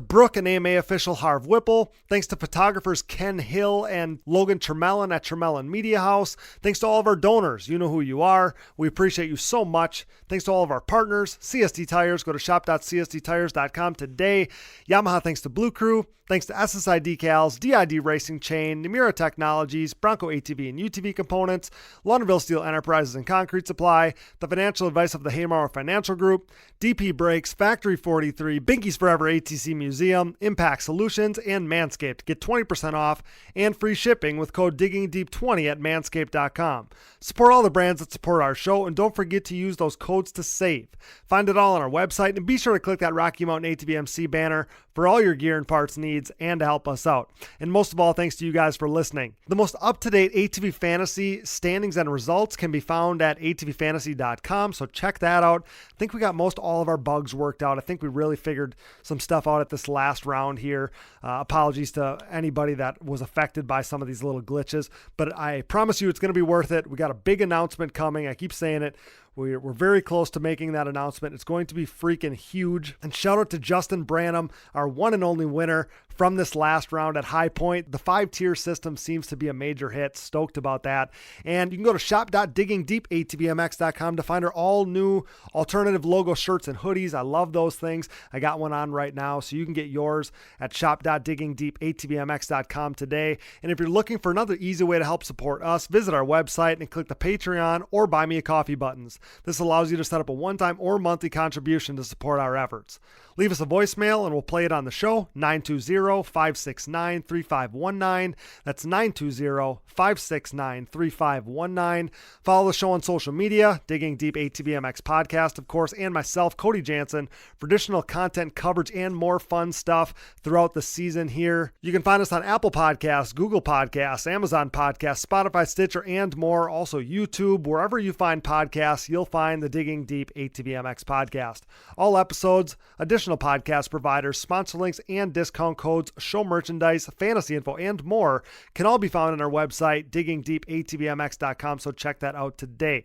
Be a friend, tell a friend, please download, subscribe, rate, review, and share. And with that, for Shane Hitt, Jeffrey Rastrelli, Brooke Catherine, Dallas Jansen, and I'm your host, Cody Jansen. Thanks for listening to and making us the most listened to podcast in ATV Racing, with more than 214,000 downloads last month in 103 total countries. Until next time, thanks for joining us in Digging Deep with the Stars of ATV Motocross. Somebody cue the Black Sabbath because we are headed to Iron Man. Let's go!